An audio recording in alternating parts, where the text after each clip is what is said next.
If you're a resident of Manitoba, struggling with heavy debts on credit cards like you see here, then we have great news for you this month. Finally, there are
dace mu zaba mu dawo mu zaɓi cancanta wanda ya cancanta shi za mu zaba. Mama Rashida, ina jin yanzu tunda ya amince zai wannan tafiya. A sako mashi malmala biyu na tuwo da barbesu. Ina ƴan uwana mata, ku zo mu zaɓi cancanta, mu samu waraka a cikin ƙasarmu Najeriya. Najeriya sai Peter Oyi. Jama'a lokaci yayi da za mu zaɓi cancanta. Mu zaɓi wanda ya san darajar al'ummarsa, mu zaɓi wanda yake da kishin talakawa. Najeriya Say Peter Obi.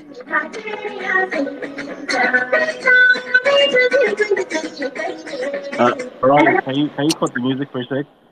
Okay.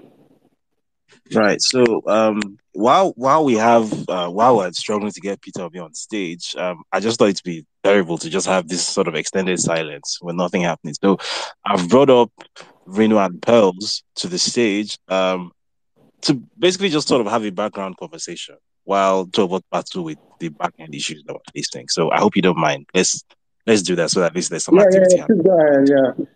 Go ahead. All right, so Reno and Pearls, over to you for a few minutes.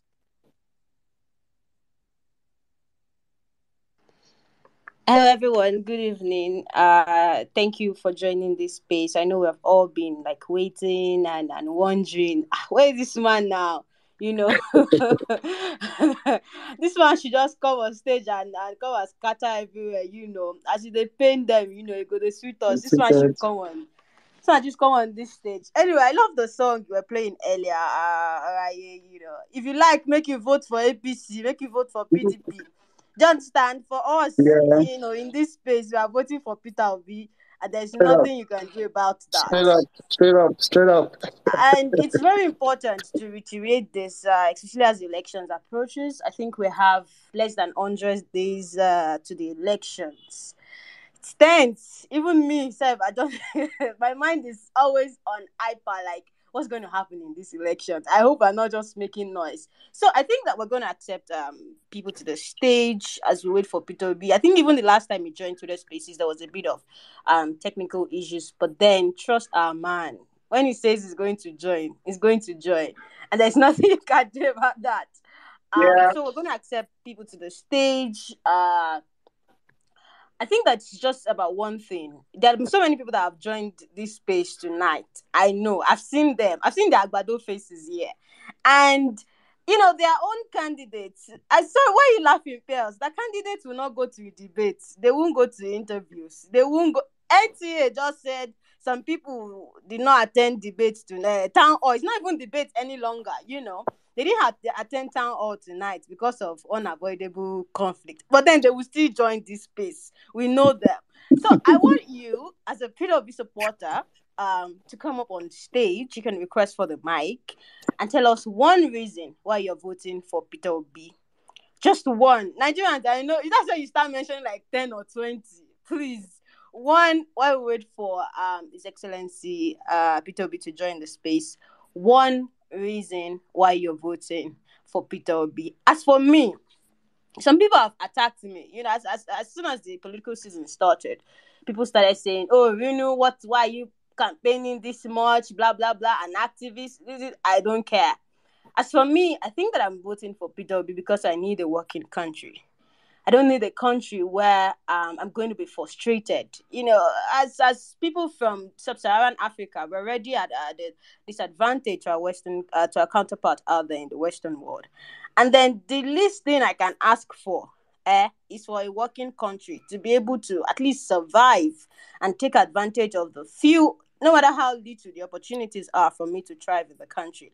And I believe that PO is the best person, is the best man to do that for me, to give me a working country, not just for myself, but then for my younger ones, perhaps my children, and for the incoming generation.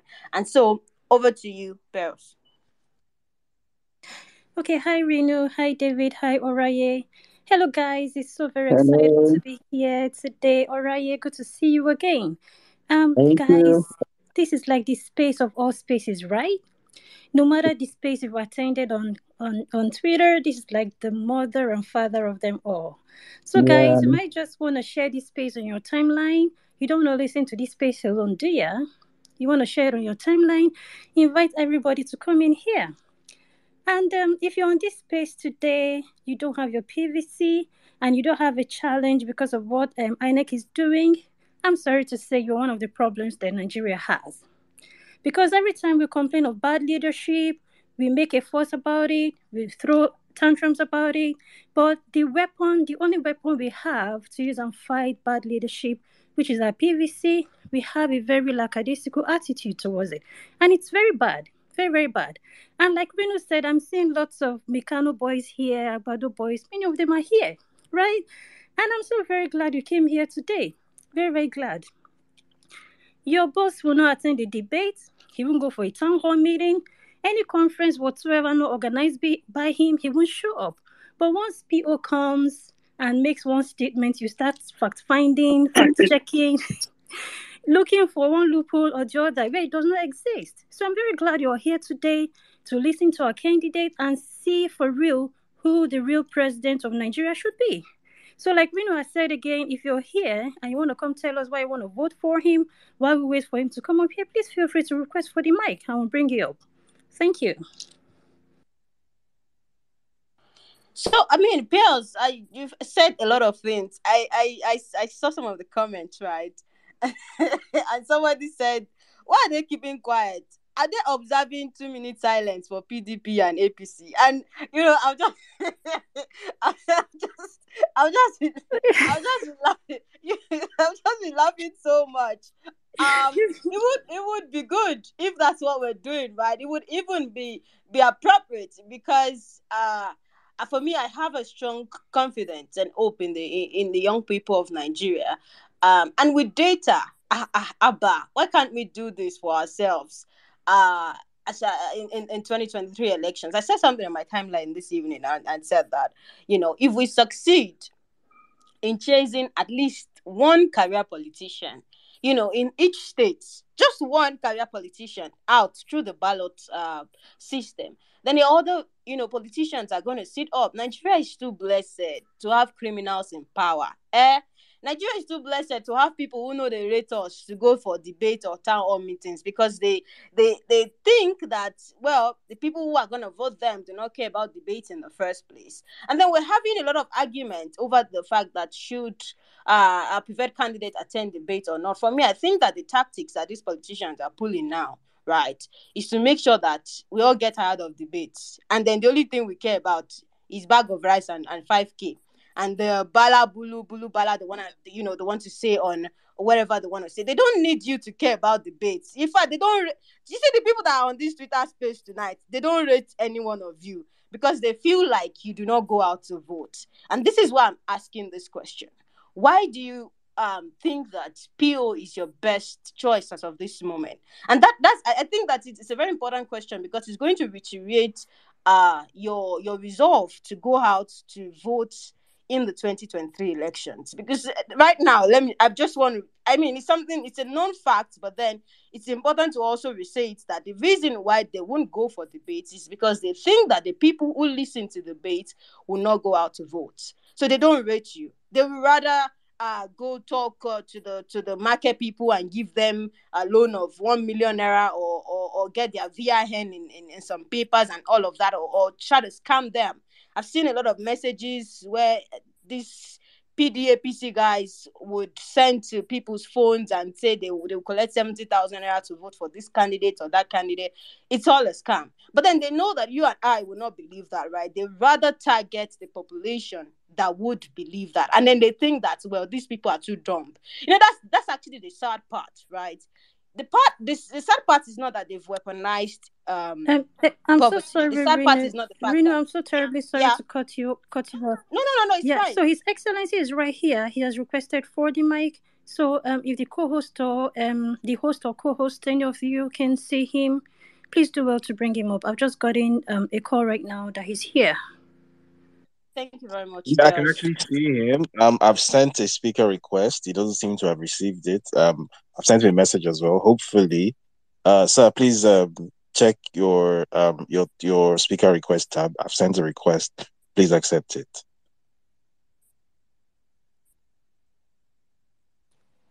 Or he can make the request himself. If he can, yeah, he's coming up. He's up now. I think he's received it. Fantastic. All right, over to you. Fantastic. Great to have you here with us, Mr. Peter Obi, the presidential candidate of Labour Party. Can you hear us loudly, sir? Yes, can you hear me? Yes, we can hear you. Absolutely. Loud and clear. Okay. Sincere apologies, ladies and gentlemen, for Is me the okay. starting this, please.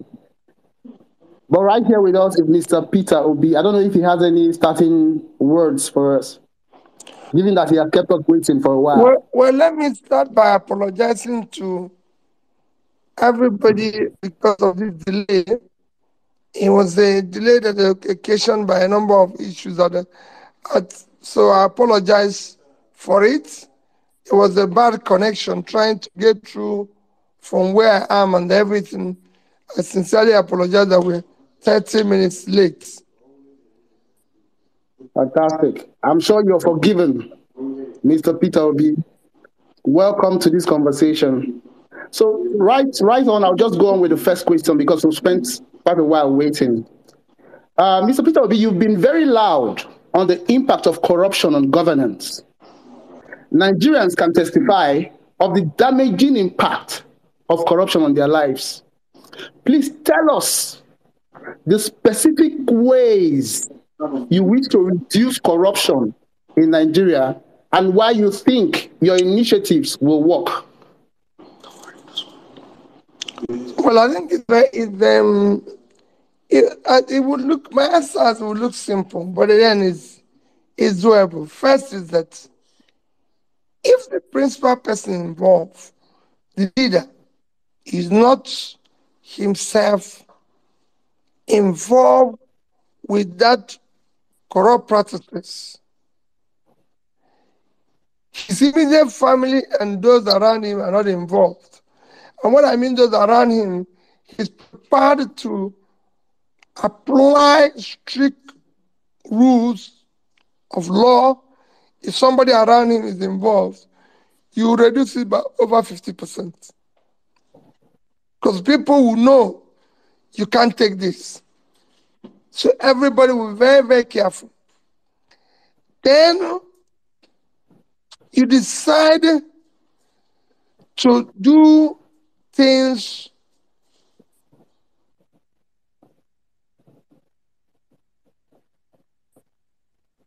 Hello, Ms. Peter Obi. Are you there? I think there's a network problem on his end. as well as bringing technology. Okay. You see drastically reduced. Nobody will say you're going to eliminate it entirely.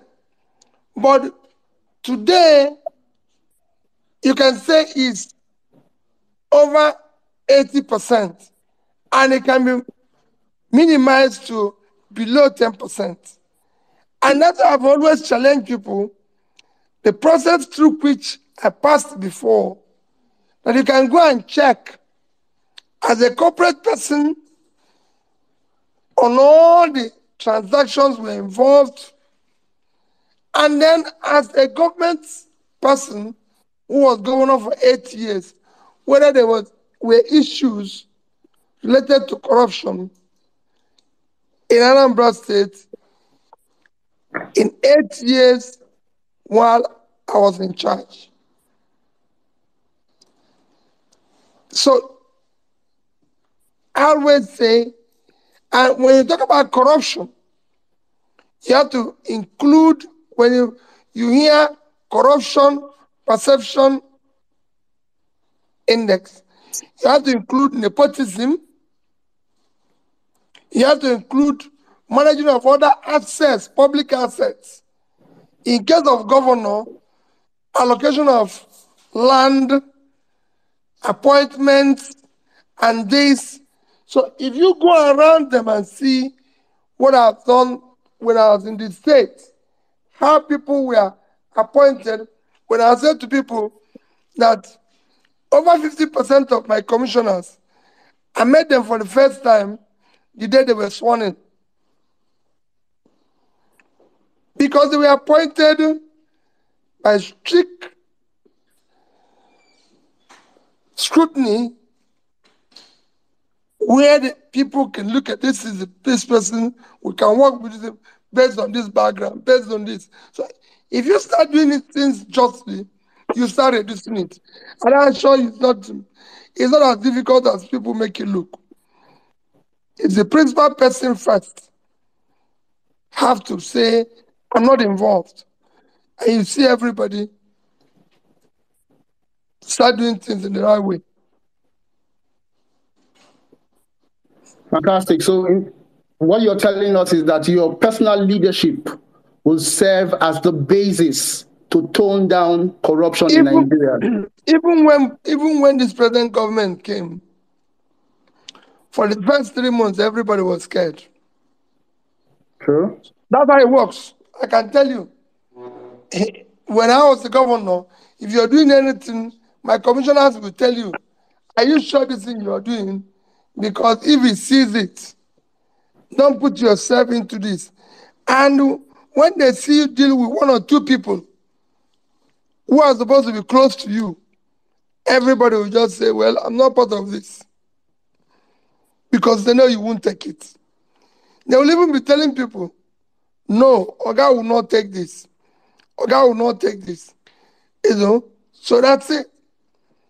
You heard when I went to see the Upper of Benin, what he told me about how he had how somebody wrote, I was completing an estate started by my predecessors in office, Ngozi Estate, and it then MD of a housing corporation came to me and said, this land and this building belongs to you.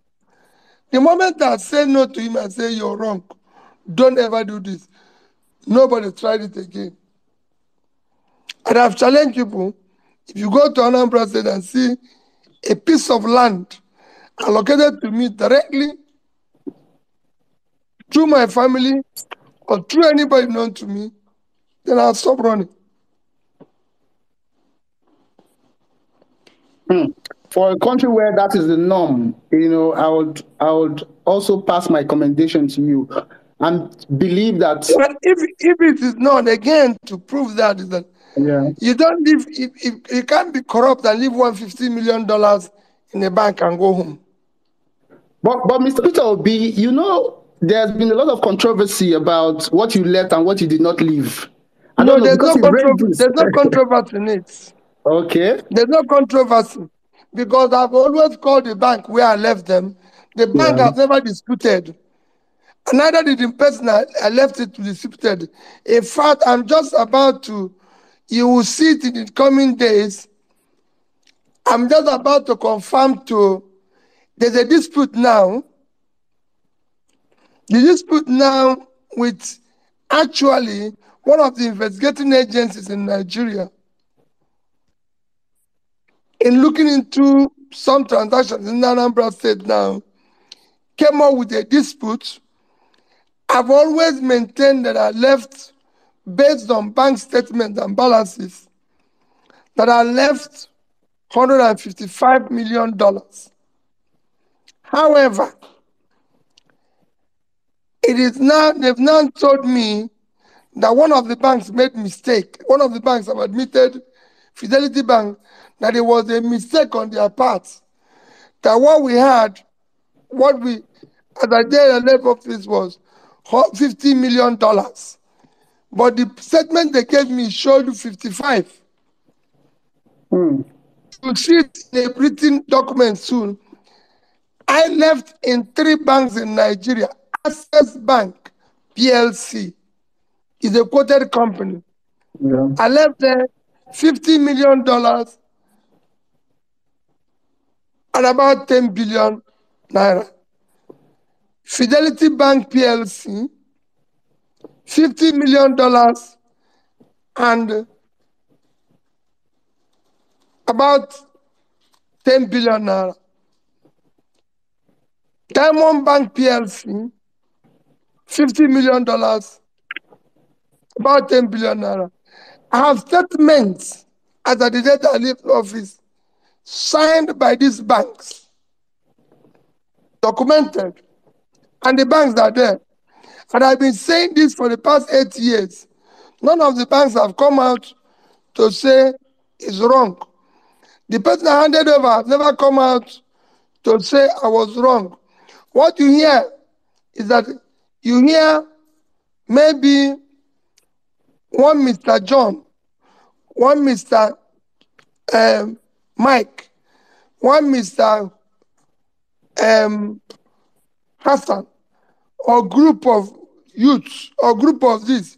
I didn't hand over to group. I didn't hand over to Hassan. The man I handed over has never come out one day and did not see this. So it is wrong that I handed over to somebody and groups and other people are talking. That is nonsensical. Now that I don't make comment on it, I remember I have the statements. Yeah. And you know, I've actually gone to Supreme Court of Nigeria to swear an affidavit that I left money. Sorry, we didn't get you to swear what? An affidavit that I left such money. Oh, fantastic. So you have made the statement on oath. On oath is there. And the statement is there.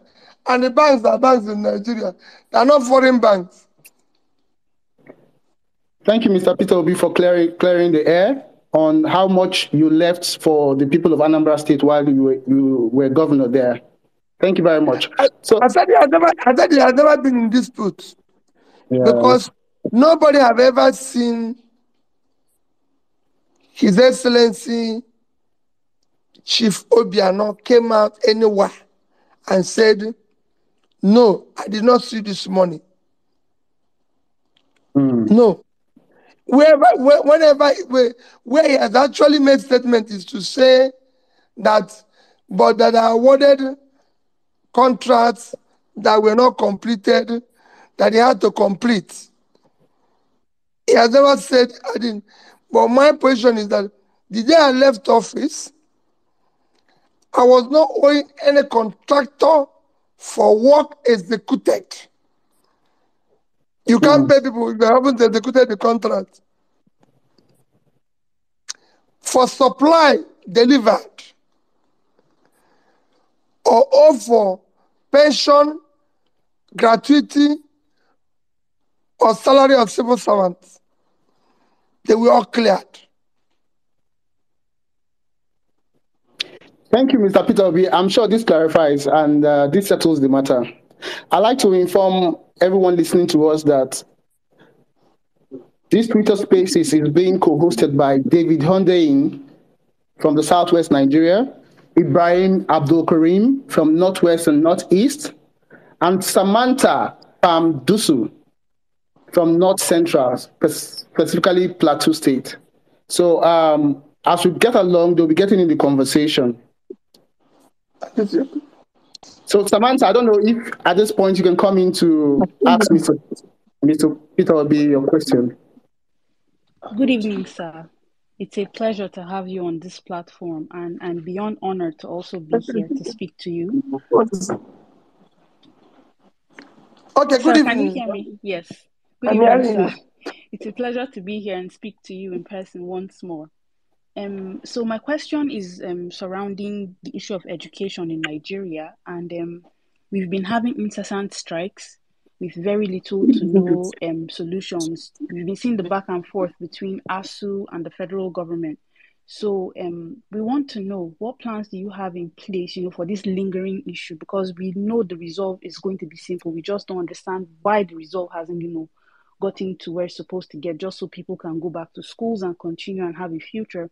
So the question I have today is, what solution do you have in place to this lingering issue, and how do you intend improving the quality of education, in line with the 21st century model? Because some of us may have had the opportunity of going abroad to school, so we see how our contemporaries here, engage when it comes to studying, and then we go back home and then we see what's going on, and it's not a nice fit at all. So we want to know how you're going to effect these changes.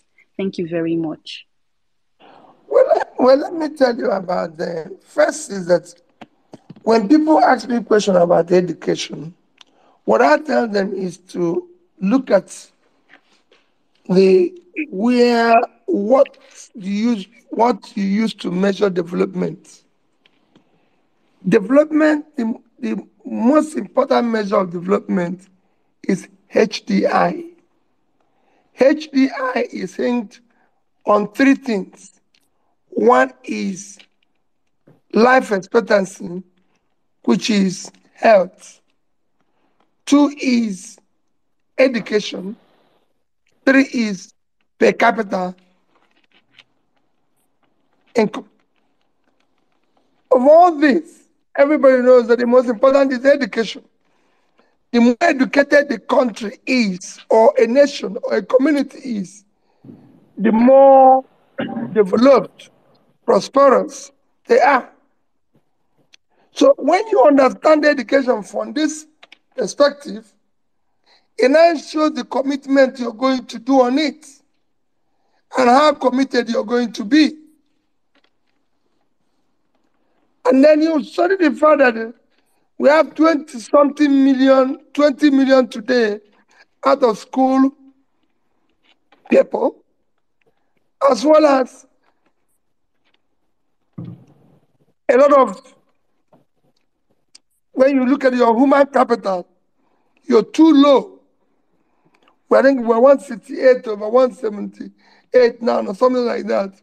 So when you look at all these measures, you will now know what you're going to do to be able to deal with issue of education. When you're talking about citizen strike is at the university, the tertiary level, if you look at the tertiary level, our enrollment today is approximately 9%, when the global average is 38%. So when you look at these things, you will now know why you do things differently. All I can assure you is that I've experienced national strike as a governor. And following my own attention to it, Anambra State government, Anambra State University was among the few university, state or government owned institutions that did not go on strike. And it's on tape what the Students' Union president at that time said, that it was because of Peter Obin's intervention and what happened then that the university is not on strike. So they're urging the students to vote me. I will not allow schools to be closed for 3 months, and I'm not sitting down every day and talking with the management of schools. And it is a time we need to sit down and find combinations of which we can deal with issue of our tertiary institutions. One, in order to ensure that the issue of strike is a thing of the past, in order to ensure increase in enrollment and the quality of education being impacted. It is important. And it's going to come with a combination of so many things, from creating students' loan to other things that we're going to do. I and Dr. Dati Baba Ahmed, who owns around 2 universities, is already looking into this and talking about it, how we're going to do it. And I assure you, it's one of those things we're going to take seriously. Mr. Peter Obi, can we hold you on your word that you would implement a policy of providing student loans? I said we're going to look into all that. It is critical. You don't know what student loan. Let me tell you one of the things student loan will do to Nigerians and do to people. If you follow student loan, I don't know how it's done in other states, but I know how it's done in the UK. You can't borrow student loan and waste your time in school. Because there's a limit, and they don't allow you to repeat. Loans are strictly meant for number of years. So if you borrow for 4 years, stay for 4 years. It's not when you borrow, you go and dance or do court or do anything. It's not allowed with loan. There's a lot of things we're going to do, but I can assure you will improve the education. I won't tell you exactly what we're going to do now, but I assure you we will not go through what is happening now. We need to improve the quality of education. We need to improve, tertiary institution is not basic education. Yeah. Basic education is already free, and we will do everything to make it free. And for me, it will be more of skill-based. Because when they say we have 20 million out of school people, I can tell you millions of them in the north have learned Quran. So if they can learn Quran, they can learn skill. So what I would do is that I'll meet them at the point where they're learning Quran and teach them skill. Today, the world is looking for people in area of welders, all sorts of skills are lacking that are being looked for in Canada, in UK, well, everywhere in the Western world, everywhere in the developing world. And we're talking about having millions of people who you can teach skills, and they will go into the space, even become part of your so-called diaspora remittances. If you go to Dubai today, go to London, I've traveled everywhere, in Europe, in America, everywhere, not America. Most of the people who are involved with building, doing all sorts of jobs, taxi driving, everything, are all people from other developing parts of the world, Egypt, this and everything, and they're doing well.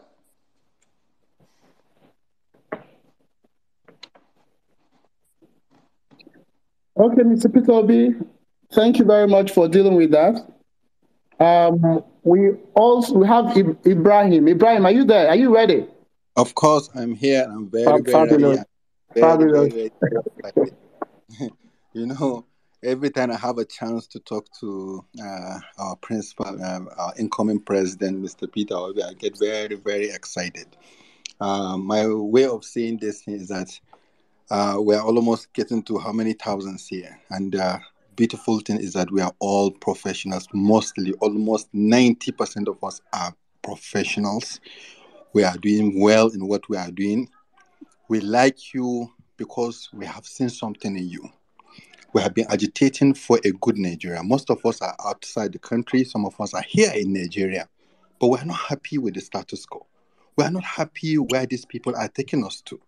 And also a little bit 40, we think that this is our last chance. We have to get somebody that will help us. And I'm so happy. Your party and you are happy that you said you can help us to navigate this course. So excited. Please, sir, don't let us down. We are here to do this fight. We are here for you. From the north to the south, from Muslims to Christians, we want to take back our country. My questions to you is just very simple. Sir, can you oblige, now that we are doing this fight, to be in front of us, to take the charge, to take the bullet, and take everything for us? Who will be your lieutenant by your side? My question is, if you become the president, will you still be in charge and stay in front of us so that we repair Nigeria through you to the best of our ability and make it a place where we'll never think of this one is from the north, this one is from the south, this one is a Muslim, this one is a Christian. We just see ourselves as Nigerians. To build a Nigeria for Africa and to build Nigeria for Black nation. Please give us this pledge, sir. Well, if you have followed my statement, it's very clear. I said that we have Nigeria, but we don't have Nigerians. It's when you have Nigerians that you have people who have confidence in them. And I've said repeatedly, it is not about tribe. If it's about tribe, people in the north don't buy bread cheaper than people in the south. Neither do people in the south buy bread cheaper than people in the north. I've never seen any road I constructed and people say this road is so good but all the good roads are in the north. Or we have uninterrupted electricity in the north. Or we have it in the south. Everywhere it is the same thing. Everywhere it's same thing and all that. So I've never seen anywhere people will say this area is better than the other. It is been the same thing. I've not seen one in the southwest where they said they have uninterrupted electricity or everybody is fully employed, so everybody's going there. I've not seen it in the southeast. The poor people all over Nigeria are suffering. The youth all over Nigeria are struggling. We have 33% unemployment, with youth unemployment reaching over 55%. I don't think the youth in the north are fully employed or the south. Today,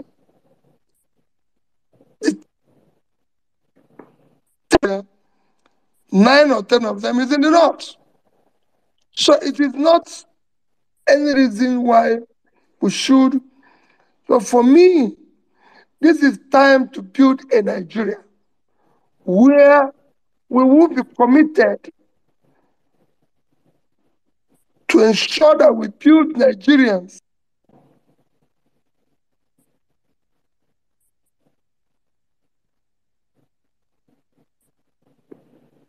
Are you there, Mr. Peter B?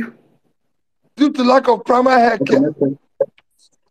And it is worst in the north because of huge lack of primary health care issue.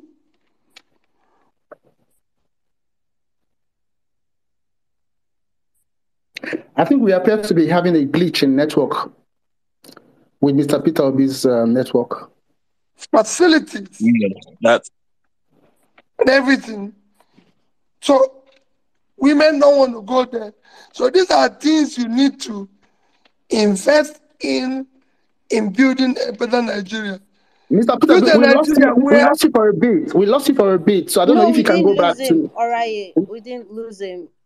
It's Twitter glitches. We didn't. Oh, really? I can actually hear him. Yeah, we can hear him. Yeah, we can hear him. Perhaps it's your network. Okay. Build a Nigeria where people's hard work and talent will match up their opportunity. Build a Nigeria where there's rural.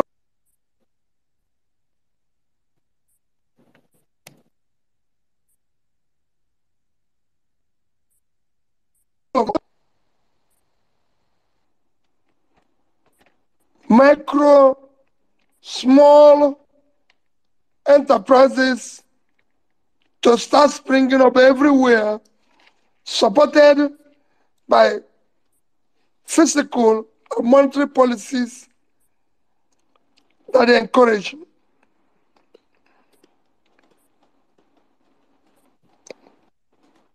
If you call Evelyn Oputu, who is the CEO of Bank of Industry, he will tell you that I was the first governor to ever enter her office and said to her, Anambra State will put in 50%, and you put in 50% of money I want you to lend to our micro and small businesses at an interest rate of less than 10%. So I know what we need to do. I have campaigned and said that I want to move Nigeria from consumption to production. And that's what will make it work for everybody. okay. Let me quickly. We're hoping to get some participation from the audience as well. I'm not sure how much time we're going to have for that, but you might not be able to bring people up to the stage to interact directly with Mr. Peter Obi, but if you have some questions you'd like to ask him, I would ask that you DM these questions to myself, to Pearls, to Rinu, and Ibrahim, and hopefully we'll see how many people we can bring up later on. Moving on, right? Remember, we lost 30 minutes when we're starting. So we're going to add that 30 minutes to our time. Oh, fantastic. Thanks very much. That's fantastic. Thank you, Beautiful. sir. Thank you, sir. Thank you very much, sir. Thank you. Thank you. Thank you. Okay, moving on. I'd like to bring on Samantha. Samantha, you have another question for Mr. Peter Obi? Oh yes. So actually, I think it was the audience. Someone sent me a DM, sir. Sorry, if you wouldn't mind obliging. Someone just wanted to ask, politely when your manifesto is going to be out. It's not me, it's the person. Okay. I don't know the answer to give, but yesterday I answered something and they said, I think manifesto is not important. Quite frankly, our manifesto is as good as being out now. We finished everything about our manifesto and we're trying to, correct it, because what people are used to now is that if it will be uses 10 sentences, they'll go and look for one and say, oh, the man doesn't know, In fact, it's become a problem that people now tell me, oh, you use his where it should be her. Where is that? Listen, even all the while I was in the UK, the Igbo people who their word they were doing speaking, were making all these mistakes, and nobody was correcting them. And me, black man from Nigeria, if I speak now, they want to tell me that you would have put is instead of was. I say, well, listen, this is not my mother tongue, so leave me. So let me assure you, they are correcting the is and was, and soon it will be out. It's a very important document for us, and I assure you. But what I said that it is not about manifesto. Nigeria is not bereft of written documents and ideas. What is lacking is institutional framework and the political will to start delivering or implementing those ideas. And that is what I've offered and I'll provide.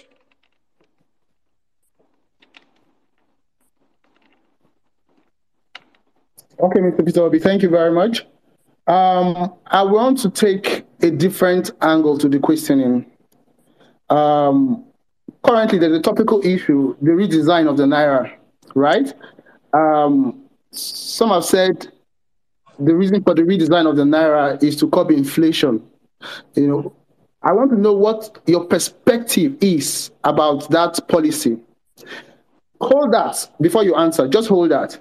I want to add another question to it so you can deal with the two at once, because you've been accused in some quarters as also being responsible for the devaluation of the Naira because you are an international trader, as it were.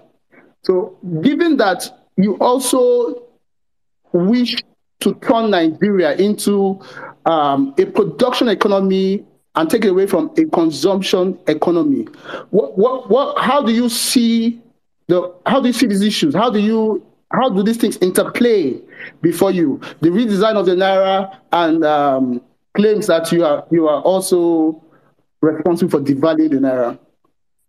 Okay, let me tell you about them.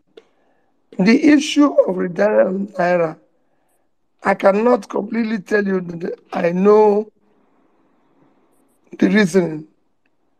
It is those who are involved at this stage. I believe there's information they know or things they know that we don't know.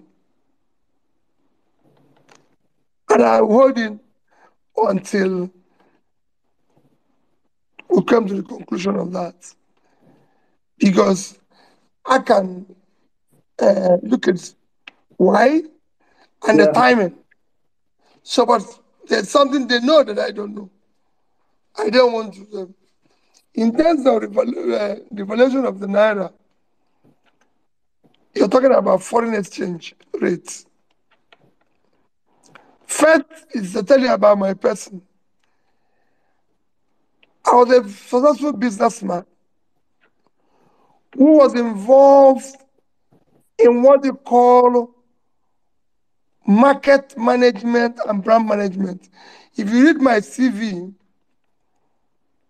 you see that the course I did in Harvard in 1997 or 98, can't remember exactly now as I'm speaking to you now, but I know that course I took it before the year 2000 was what they call market-to-market management. That means I don't manufacture, I don't retail. My work is distribution, which is what Walmart is doing. Walmart has gone down to go into retail and this thing. Before they used to be market to market. And that is a critical component of overall commerce. When I used to do that, 60 to 70% of what I sell are goods produced in Nigeria. You can go and look at Coca-Cola, who are the biggest distributors in Nigeria. Other companies, Nestle, everybody, who are distributing their goods. On the backlog on this, we're also distributing imported products. And most of the companies that used to represent importing their products are today manufacturers in Nigeria. One of them is International Breweries that is now doing Budweiser and everything. I started importing South African brewery products in Nigeria as far back as 1993. Today they are manufacturing locally. And I can show you other companies that are the second biggest brewer now. Because any company that wants to come to your market has to start by bringing in the goods and looking for the market share. As they get the market share, they come and start manufacturing. That's how it works. So, but let me tell you about the value of your currency. The value of your currency is determined by your reserve, your foreign exchange reserve. And that is propelled by your exports. Today, Nigeria, one, it is a diversified economy because oil is still about 50% source of income for the government of Nigeria and about 80 to 90, more than 80% source of your foreign exchange. That is not unacceptable. Your country is not productive. It's not productive, that is why it doesn't export. It's a consuming nation. I said it in every further I go. Your total export for the year, when I mean commercial export, merchandise export, what do we mean by this you produce and sold outside? Last year, total export, you can Google it, is 18.9 trillion naira, which at the official rate is $47 billion. If you use the rate of 650, 700, you're looking at about under $30 billion for a country of 220 population, living on 923,000 square kilometers of land. Last night, I used Israel somewhere, and they told me I was wrong when they were doing town hall meeting. I said last year, Israel, a country living on 22.1 thousand square kilometers of land.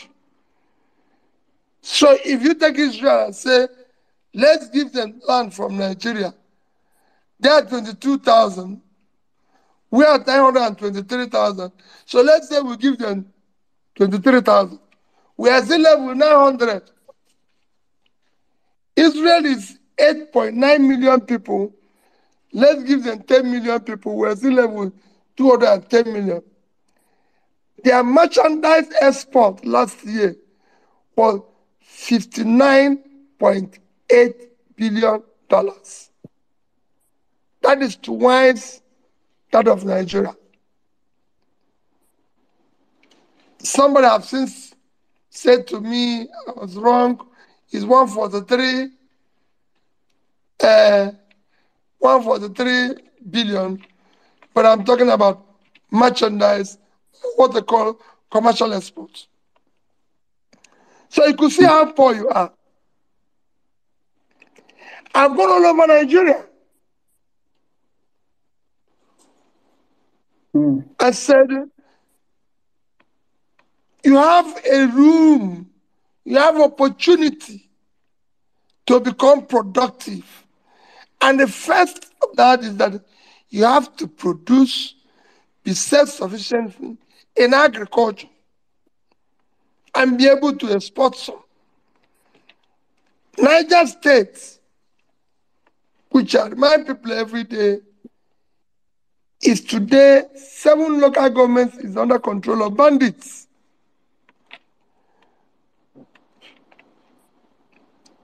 Niger State is 76.3 thousand square kilometers of land, fertile land. So Niger State, one state can feed Nigeria. Niger State, by size, is 2.5 times the size of Netherlands. About that, not exactly. Because Netherlands without water is about 33,000. So twice that is 66. 2.5 is that's barely about under 80. And Niger State is 76.3. So 2.5 times the Netherlands. Netherlands total agricultural export last year is 103 billion euros, about $120 billion. Niger State cannot feed itself, cannot feed Nigeria, it cannot feed anybody. And Niger State, when you compare the population of Netherlands is about 17.4 million, call it about 17.5. Niger State is about below 1/3 of that, which means Niger State have more land for agriculture, for production. Imagine if Niger State can produce and export 1% of what the land did, which is $1.2 billion. At 650, it's over 750 billion. It's over 4%, four times their budget.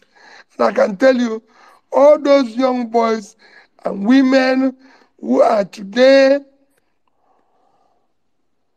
becoming a troublesome part of Niger State will disappear.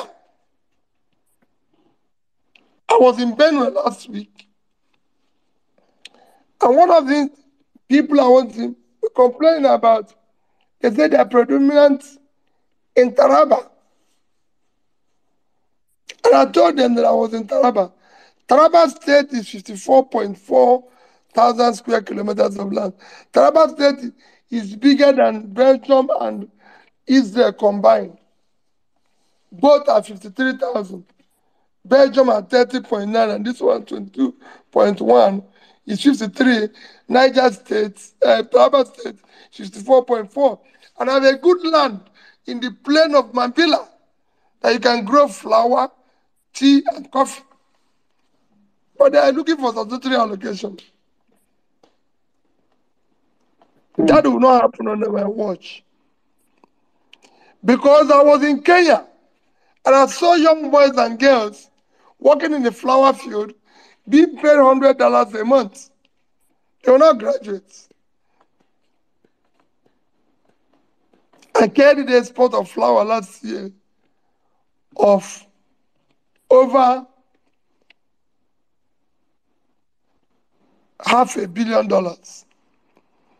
In fact, if you go around Kenya during Valentine, the amount of flour, planes that are coming to carry flour, you wonder what are we doing in Nigeria? Are we not going to turn everywhere into flour production? And you can go on and on. Ethiopia did export of coffee, $1.1 billion. Ethiopia.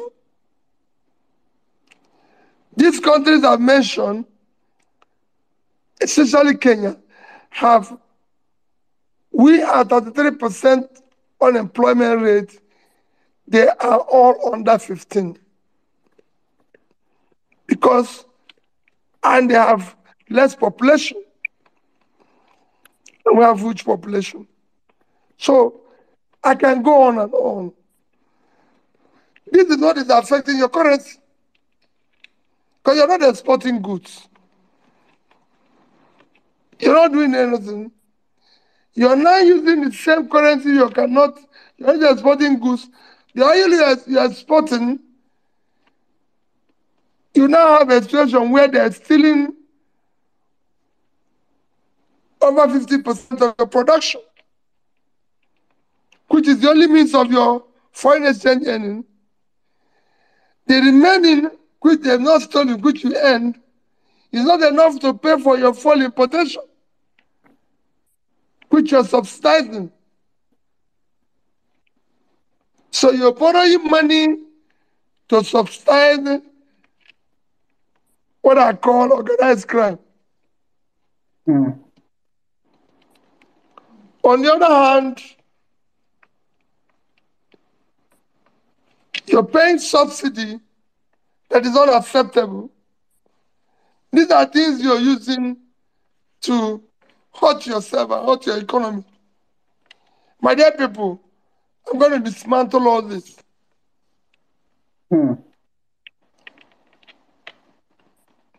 Right, fantastic.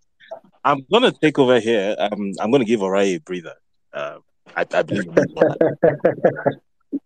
And I'm also going to make it a bit interactive because, again, I appreciate that the number of people who are in this space came here because they were expecting to have some sort of interaction with the Labour Party presidential candidate. It might not be possible to have it back and forth because Peter is a very busy person, but I'm going to try as much as possible to make this interactive. So without further ado, I think the next question was from an audience member. I think, Samantha, you said someone from the audience sent through a question. I'd like to request. Yes, I think I have about, close to 10 or so. So the thing is, I'm just trying to compile. So are you Sorry, ready? David, I lost you there. Are you ready, or do I go ahead? Oh, actually, go ahead while I compile. I'll let you know when I'm done. Right. If that's okay. Okay. I was just going to quickly request that if it's possible that because we want to give as many people as possible to ask their questions. And we don't want this to be a scripted speech. That's not what the purpose of this is at all. So we're hoping that the responses to the questions, I think keeping a timer. So I think when the presidential. David, I think you were having a glitch with your network. Yeah, that's right. David, you might just want to check your network because you're breaking. But while we wait for David, Orai, do you just want to... Can you hear me at all? Okay, yes, we can hear you now. We can hear you now. Go ahead, David. You're muted, please. Yeah, before David comes, I would just like to apologize to everyone who are currently having audio issues, glitches. People can't join the space. think there's a lot of problem with either from the server end or from the host end. We apologize and we're trying to resolve the issue. Thank you. Can you hear me now? Yeah, yeah, we can hear you now, David. Please go ahead. You're muted again. While we're waiting for David to come up, Samantha, please can you go on with the question? All right, no problem. All right, David is back. Can you hear me? Hold on. Yeah, we can hear you. Yeah. Go ahead. Can you hear me at all? Yeah, we can hear you, David.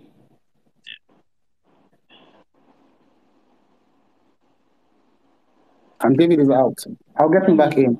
Samantha, please go ahead. All right then. So, sir, sorry for the back and forth, and sorry for the epileptic reception. So one person wants to know, right, how you intend to support private companies that intend investing in infrastructure, especially in things like creating traffic lights. And somebody also wants to know, in the same vein, how you support, agriculture, especially people who are like into full-scale farming.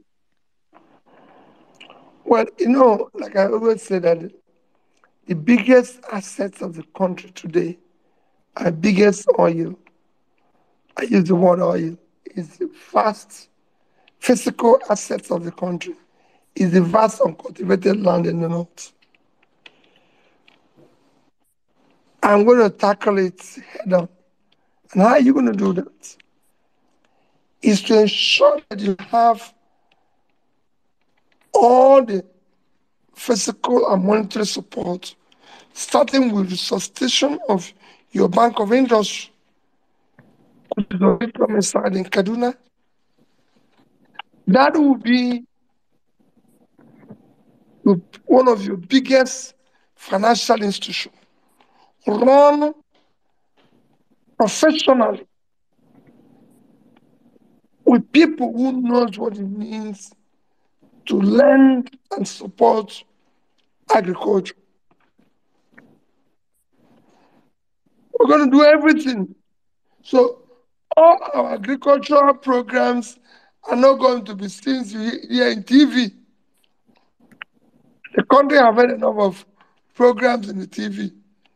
We now want to practicalize it and make it work. I'm result-oriented. I want to deal with issues and policies that are measurable so people can see it. If we say we're going to produce rice, people will know. We're not going to bring party to Abuja for them to see the heights. We're going to reduce the price in the market because that's what they want to see. The price will go down. They don't need to see. We will deal with it. I've financed and supported the biggest rice facility in Nigeria. And it's in Kano. All the lands in the north today that you can fly over and it's not cultivated, I will go for it. We'll cultivate it. That is the beginning of where we'll say we'll feed ourselves. If we can feed ourselves today, the biggest component of our GDP today is agriculture. About 20-something% is agriculture. So GDP today is about 180 trillion. Agriculture is about 41 trillion. So it's about the biggest component of it. But that can be doubled. And if we can feed ourselves, we will immediately, again, reduce the pressure on the naira. So imagine where we remove subsidy, encourage local refining, like Dangote, modular ones and everything, and all working, and we no longer import fuel. We stop oil theft so we can earn more dollar. A combination of all this will bring the exchange rate under control and stable. At the same time, reining on food inflation. The worst inflation you can have is have food inflation.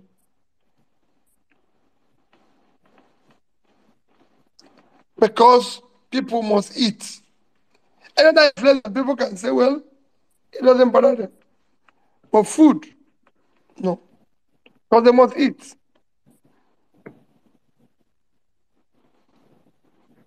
Okay. Thank you very much, sir. David is back. David, are you ready to take on from here? Can you hear me this time? Fantastic. We can hear you loud and clear. Oh, thank goodness. So I'm not sure why my connection appears to be doing this, but while it's stable, let's try and keep this going. So I was making a joke earlier that I think Pearls is going to start keeping a stopwatch for Mr. Peter Obi, so that any response that exceeds 3 minutes, she's going to ring a bell, because we're trying to get as many people.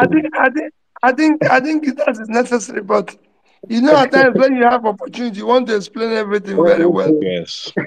Because we're trying to have as many people to ask their questions as possible. But before we move on to the next question, I have a question of my own, and I'm going to put you on the spot, sir. So, yes, because this is a question I have been asked a lot, and it's a question I ask too.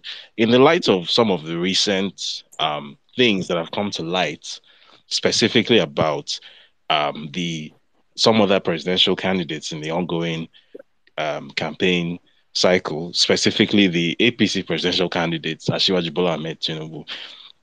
Are you or the Labour Party planning or thinking about taking any sort of legal action with regard to some of these things which have come to light, specifically his perjury, which was committed on his INEC form EC9, or is it something, or do you just intend to let the electorate make that decision themselves?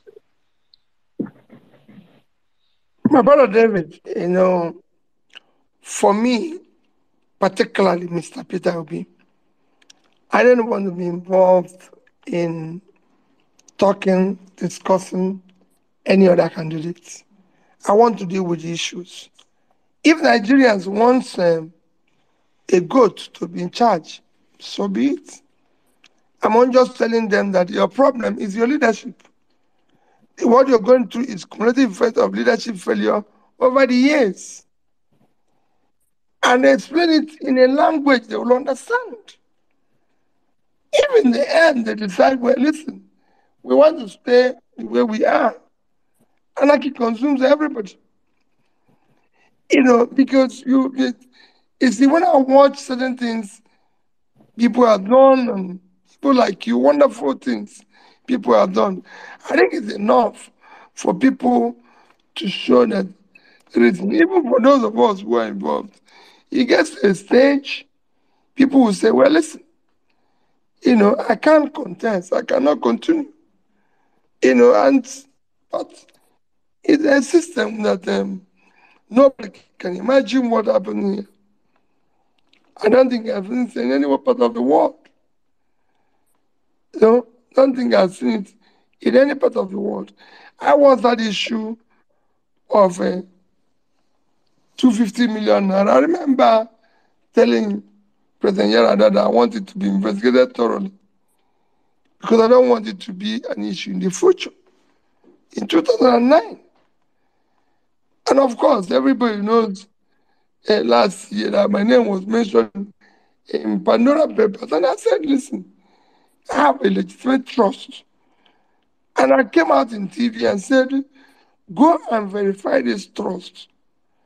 If at the time I was governor until date, is there any investment in it? It's a legitimate trust. It's allowed. Trust is a established method of investment and estate and inheritance and future generation planning. And that's what I did. But you have to be, if you're talking about being a leader, the first thing you need to do is to live a life that is transparent, or at least open up yourself for scrutiny and explain yourself. live a life where you know I can say this or that. On Sunday, I went to celebrate the feast of Christ the King. In the secondary school, I went with the students. Everybody saw the picture where I was with the students. And everybody knew I went to that secondary school. And I can call names. People like Professor Paz, who told me, was a student in that school. It was made a proper night on Sunday by the bishop, the only proprietor of that school. And we were in the same school. And there's so many other people who passed through the same school. And if you go there, our names on the board, that day they announced it to the students. They even announced everybody knew people's young boys were coming out to say, I'm in your house, the house where you lived. Look at your corner. So these are things that are open. Everybody knew that I went to University of Nigeria in Nsukka. In fact, I always tell people that if you were in Nsukka when I was there and you don't know me, then you must have been one of those who are just focused on reading their books. Those who do have a social life. Because if you have a social life, you will know me in university. There's no way you will pass through there, you will not know me. So these are things that, but you now have a situation where people are trying to go to public office with strange background. And people don't care. So strange means of livelihood and everything. I'm not a saint. But somebody who is coming to public life should have at least over 75% verifiable person. Because they say when you have 75, hey.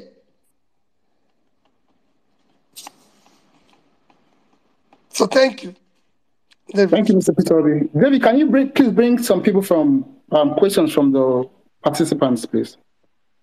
Okay. Actually, I'm gonna crave the indulgence of Pearls and Samantha to do that. Okay. My DM is buzzing, like it's bursting at the seams. I've been writing questions.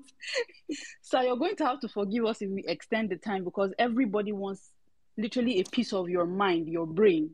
Everybody's asking questions. So I have so many, yes. And I just want to slip this in as a pointer. I think as my claim to fame. I met Peter Obi in 2019 at the airport with 4 of my classmates from Covenant. We were just going home and then he walked past us and we're like, oh my God, that's Peter Obi. And like, we left all, we were doing our food and we ran to him and we ambushed him. And I have the picture on my media. I don't know if he even remembers, but it was like a very lovely moment. And we got to interact with him for at least close to 30 minutes. It was insane. I mean, this isn't the first time. This is really a big deal. We having him on this platform is really a pleasure, and you can't even understand how big of a pleasure this is. So we're really grateful. Thank you for running. Thank you for making us believe in Nigeria. You have no idea what you're doing for us. Thank you very much. My dear, I'm looking for a job, and you people are the owners of the company. Thank you very much, sir. I have to come for the interview. Thank you very much, sir. We promise you won't fail this interview. So at the end of the day, you hire the best. Yes, we did hire the best.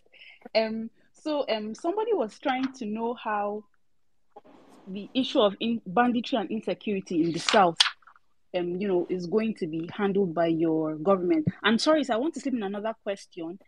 Somebody also asked, I think this is part of the reason why people are endeared to you. This person asked, saying, you kept in touch with people of Anambra during your tenure by giving them phones, and they felt loved by it. This is from an Indie Anambra person. This is from Anambra State. The person now went further to ask and say, how do you intend to keep in touch with us when you become president in this manner?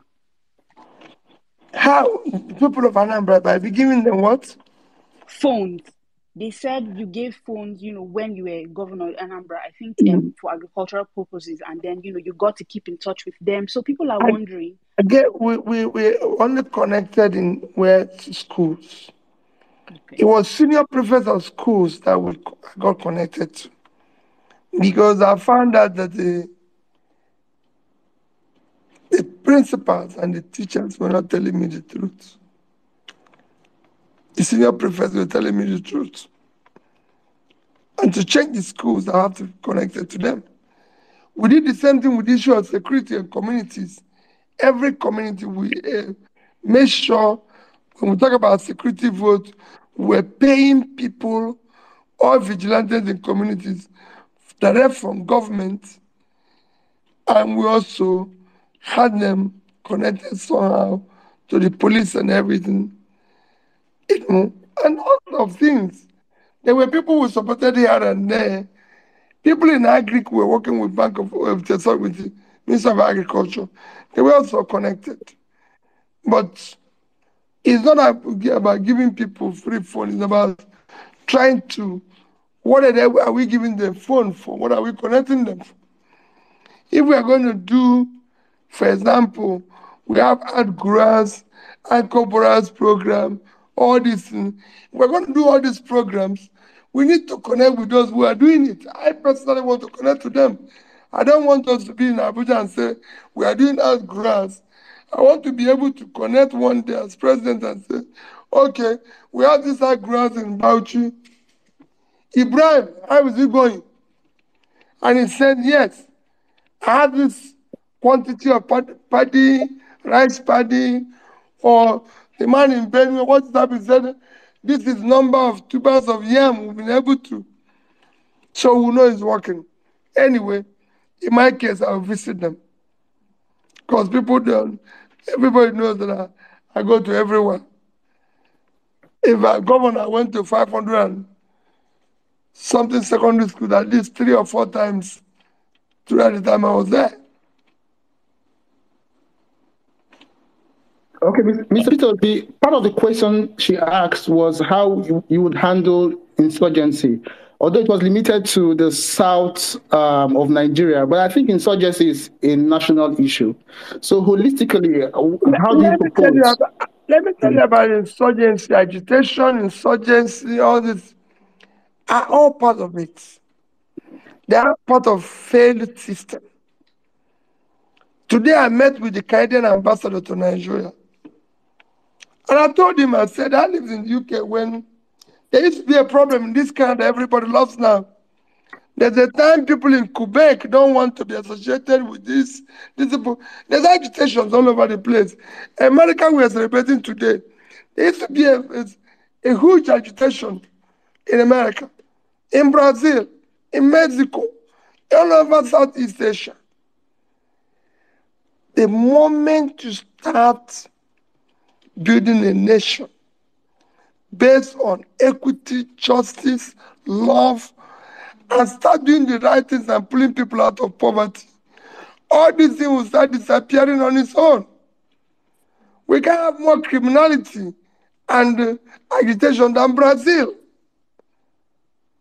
Today, people are going back to Mexico from America. There's a time America was building walls to prevent Mexicans coming across it. Today, they are going back. There's a time America was worried about the level of number of Chinese people, India.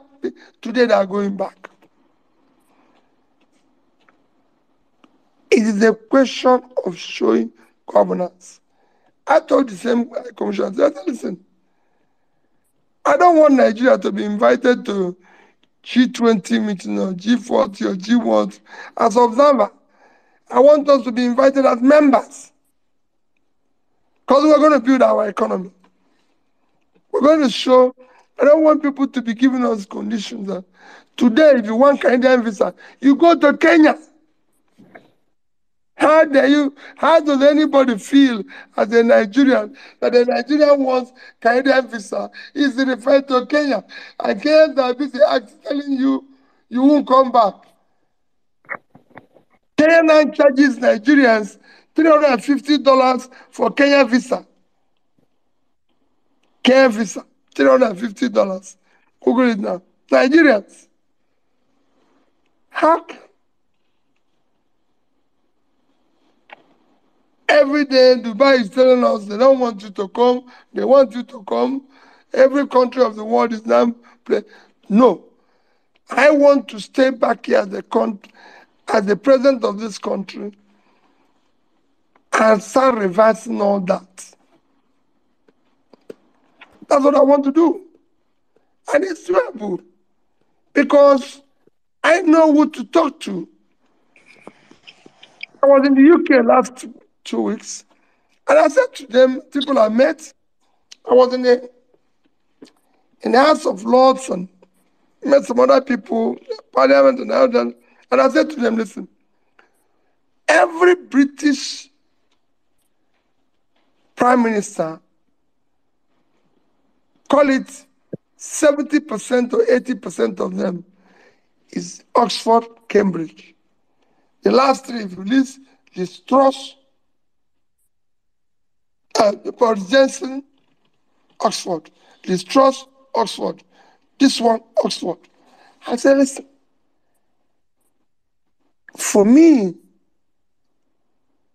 whether it's 1 day or 2 days, they will say they're Oxford alumni, and I'll say, I'm also, and I'm an alumnus of the school.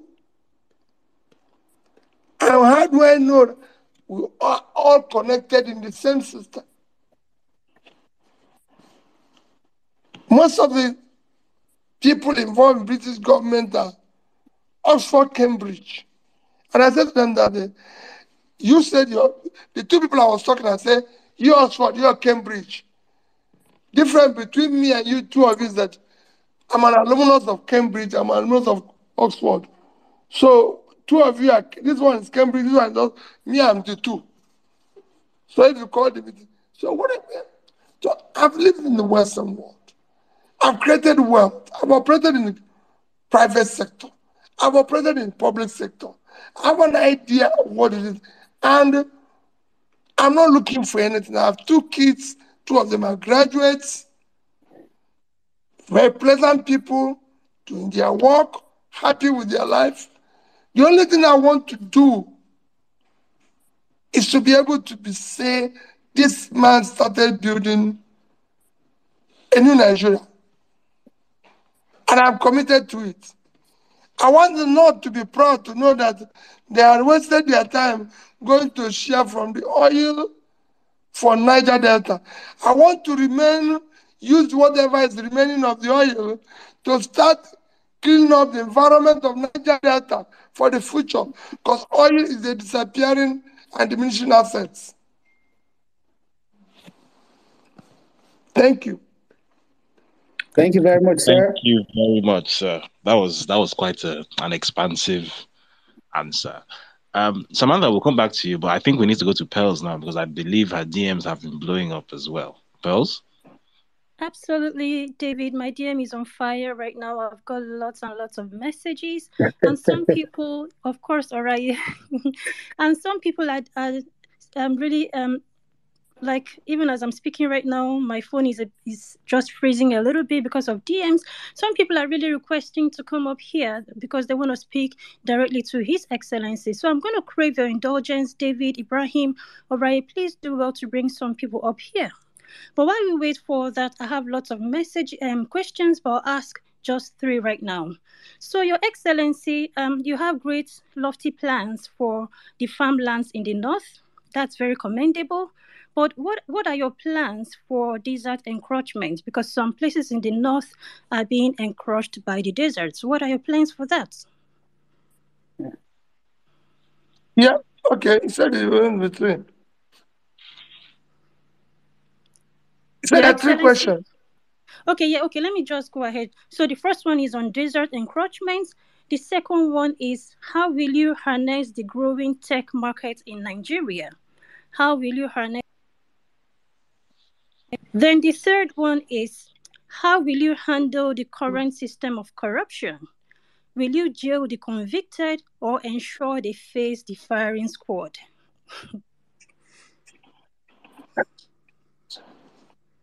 So those are the 3 questions, sir.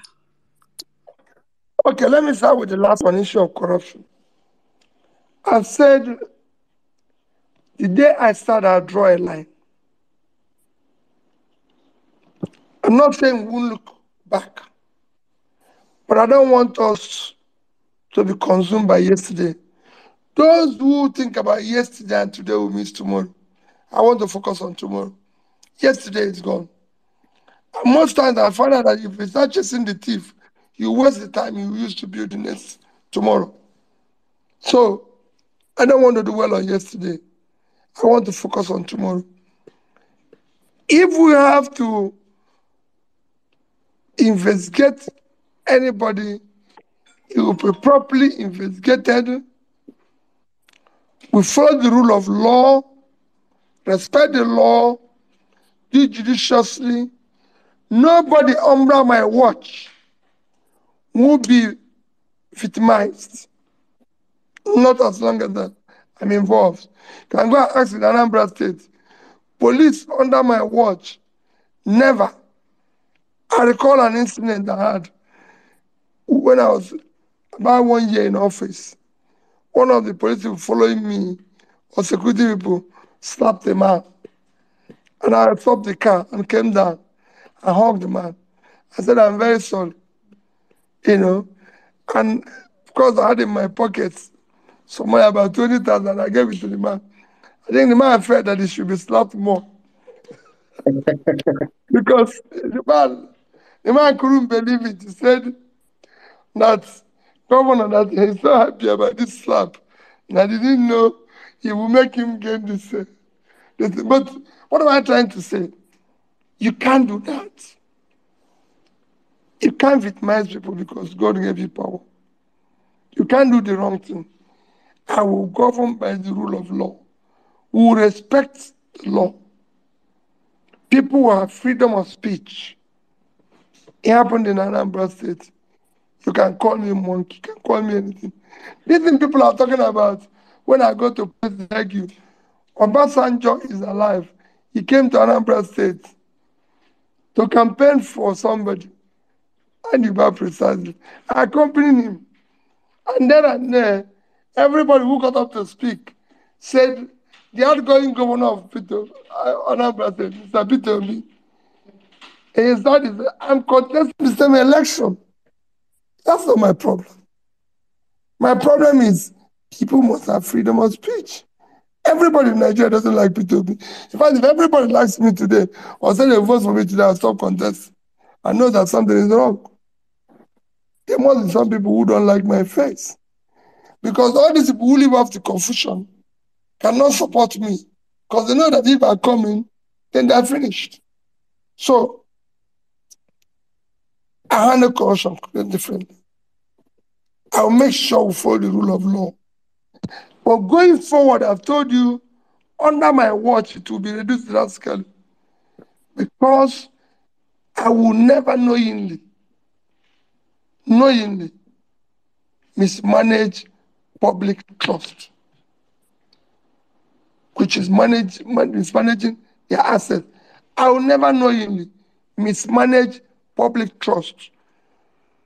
If I become president of Nigeria tomorrow, it is by the grace of God. I will not abuse God's grace. Because that's what people are doing. Harnessing growing tech. That is the future. I'm going to invest in it. I'm going to celebrate it. I'm going to be part of it. That's where we're going to push. Today, if you support our youth, which would have so much energy and talent that are doing well all over the world, by investing in them, investing in technology, which is the future, they will change the world. That I'll do with every lesson. And I'm going to do it in different, we're going to use technology in every area. First, we will invest in STEM education, science, in technology, in engineering.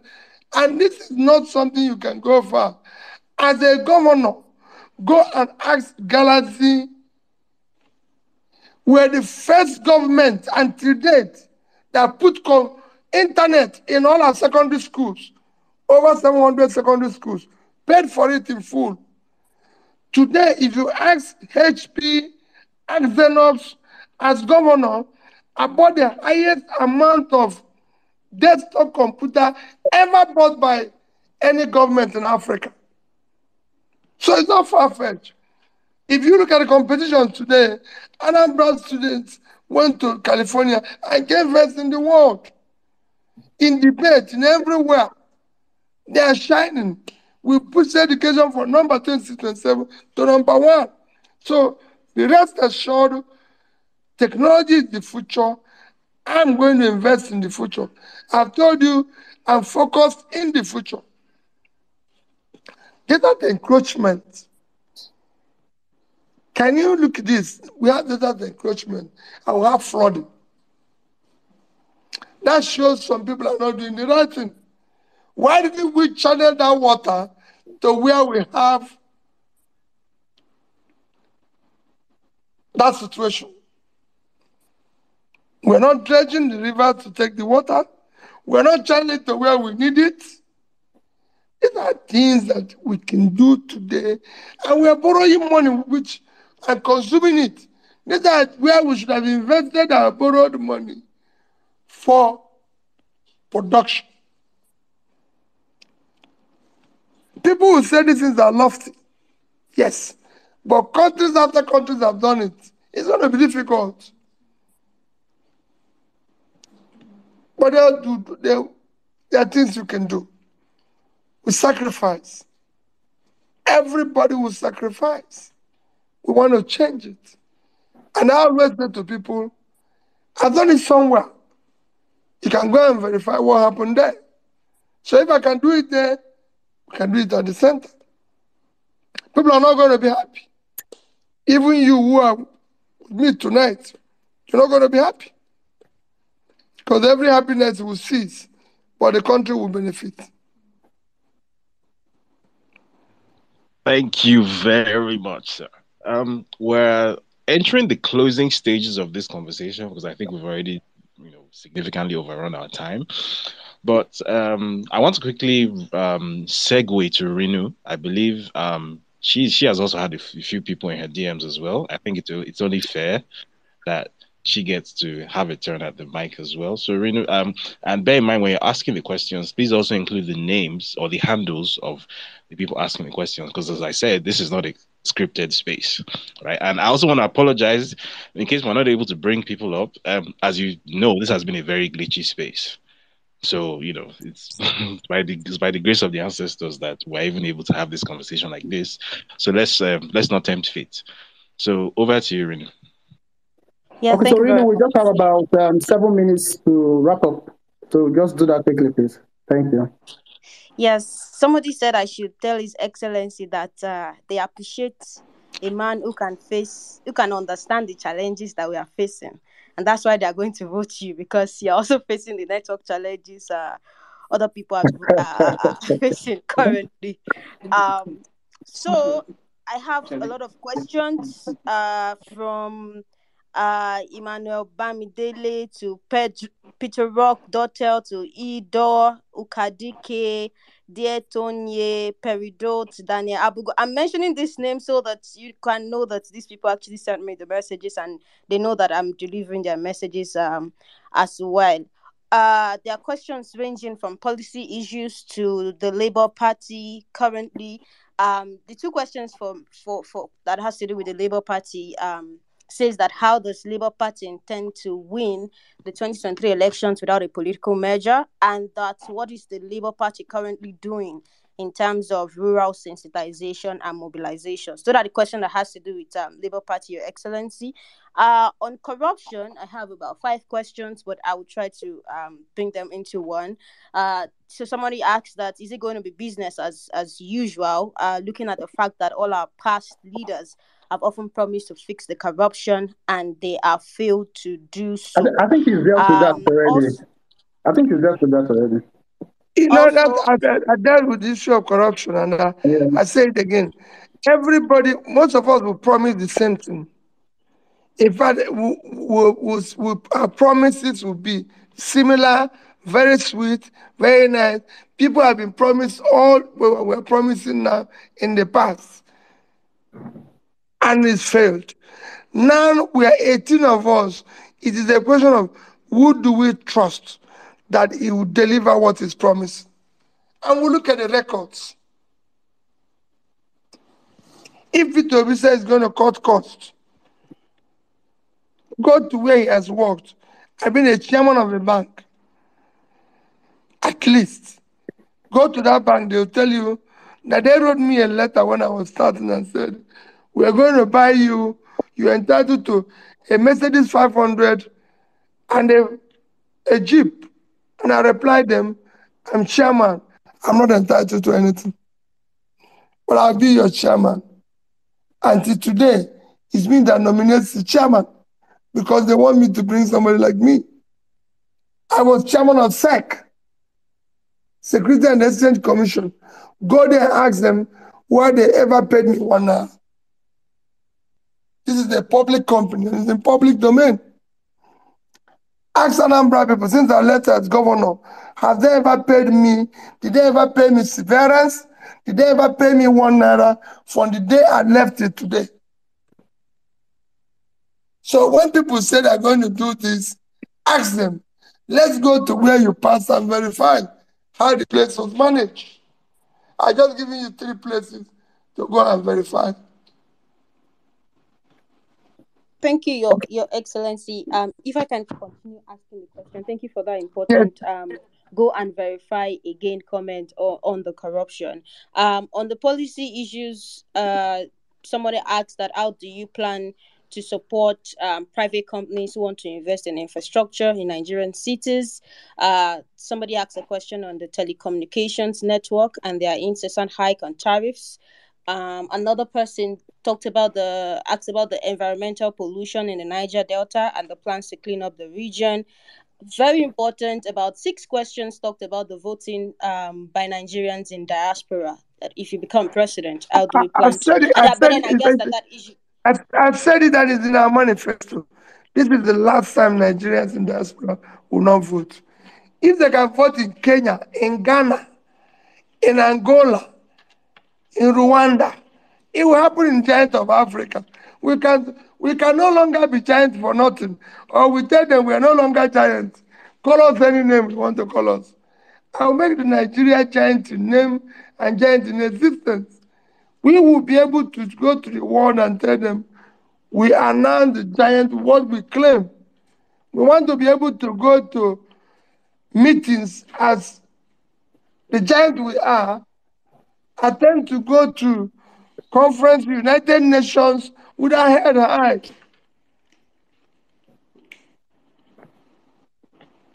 Thank you very much, Your Excellency, for that answer on voting in by Nigerians in diaspora. Also, there are about 5 questions. I'm so sorry about this, but we are getting very close to our time. I think we're about 3 minutes away from our time. Yeah, so I think at this point, I'm going to have to hand over. Let me politely handle. Is it because of me? Yes. Oh, yes, sir. But if you can give us more time, then we can stay. If it's because of me, I can go on for another 30 minutes. Thank you. Fantastic. So we need you in tip-top shape. Thank you for your kind consideration, sir. But thank you for your consideration. Thank you, sir. So am I allowed to finish my question? Yeah, go ahead, now? please. Go ahead. Thank you, Your Excellency. Also regarding the out-of-school children and people who cannot afford schooling in various parts of the country, somebody asked if you would be able to look into the issues of education. Basic education is free in Nigeria. So issue of out-of-school children is not because of cost or anything, but basic education is free. And it's actually free and compulsory, but it has not been implemented because of the structure we operate. So it is to enforce and ensure that that is obeyed and everything. Thank you, Your Excellency. Somebody asked a very important question. He said that Mr. Peter Obi have always reiterated on moving from consumption to production. What will be his focus areas in this regard? That's agriculture. Agriculture will be number 1 because it is the base on which you can start processing and manufacturing. If you can feed yourself first. I lived in India when India could not feed itself. They were rationing food. People don't know. There was a time food were being rationed in India. You know, people think that Indians just become vegetarians. It is actually because when food were not being that nobody could afford meat, this, that, you go to their school. So all of a sudden, Indians today are become self-sufficient in food production today. For a country of 1.4 billion people, they can feed themselves today and export agricultural products. It's shocking. Thank you very much, Your Excellency. And we have more land space for agriculture than India. They live on 3.2 million square kilometers of land. 1.24 billion people. We live on 923,000, which is just a third of their land space, but we are 1/7 of their population. So we have more land space for agriculture. So we should be able to feed ourselves. Thank you very much, Mr. Peter B. Somebody mentioned a very important question, and about 10 people asked me questions on farming. I guess His Excellency have answered that question with the last answer about the fact that many of the supporters of your candidacy currently are also campaigners of the End Police Brutality movement. And we have this hashtag emblazoned on our hearts and in our minds. And the incidences of the NSAS in 2020 have not left our heart. So many are also in my DMs asking that you reiterate your commitment to ending police brutality in the country, especially as young people can no longer thrive because of the fear of people who are supposed to protect them. Thank you, Your Excellency. Okay, let me just add, Your Excellency, let me just add this question as well as a reminder, because she raised it initially. The Niger Delta, how do you intend to address issues of environmental degradation and rights violation? Okay, thank you. Let me tell you.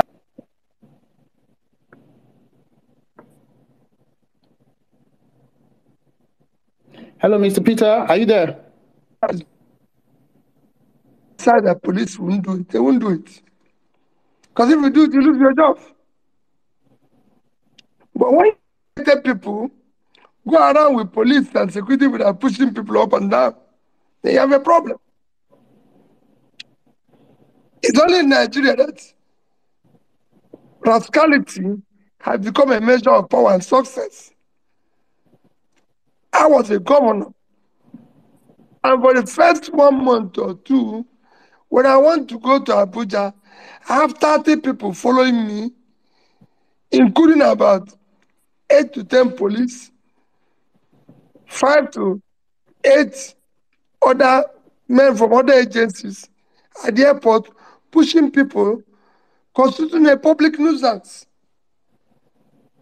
And it doesn't make meaning to me. One, they were not invited to a meeting in Abuja, so they're not even supposed to leave the state in the first place. And then I pay for them to constitute a nuisance to the traveling public. And I said, no, this has to stop. So if government is not doing it, nobody will do it. As president of Nigeria, people will have respect for their rights, who will follow the rule of law. Every public person, including myself, will behave and live within the rule of law. There will be law and order. If you do otherwise, you face the law. Including remember what I said, including myself. Go and ask in Anambra State whether Peter Obi has been, as governor, come to a late in any function, especially church, and go and sit in the front. No. So I come late and stay at the back. That's where let come and stay. And they will keep seat for me. For they say, oh, governor, you're sitting in the front. No. Late comers don't sit in front. They sit at the back. Because of it, if it's a place I feel that I must sit there, I'll call them and say, this is my reason for coming late. But it's only here that people think that you can't apologize because you're governor or because you're president. No. The things you do. So for me, and I've said there was so much brutality, there's so much things that were done wrongly in the past, that if I become president, we will be able to look into it, apologize, and show empathy and visit people accordingly. And that includes NSAS. We can't just push them away. I'm not going to look at yesterday, but I want to show empathy and sincere apology and everything about yesterday. Thank you. On the fundamental thing, I've said it, we will deal with it. Because the worst that can happen to Niger Delta is to be able to do what they're doing to Nigeria today without even having the environment cleaned up. Look at Bayelsa underwater. And all Nigerians were not running all over them. Considering that's where we found the first oil. It's unacceptable to me. Thank you. Thank you very much, sir. Thank you. David, go. So I was actually. Do you want to go? Yeah, don't you go? Just, sure. Yeah, it's just a small appeal. It's not so that at least we shouldn't. We should just make best of our time.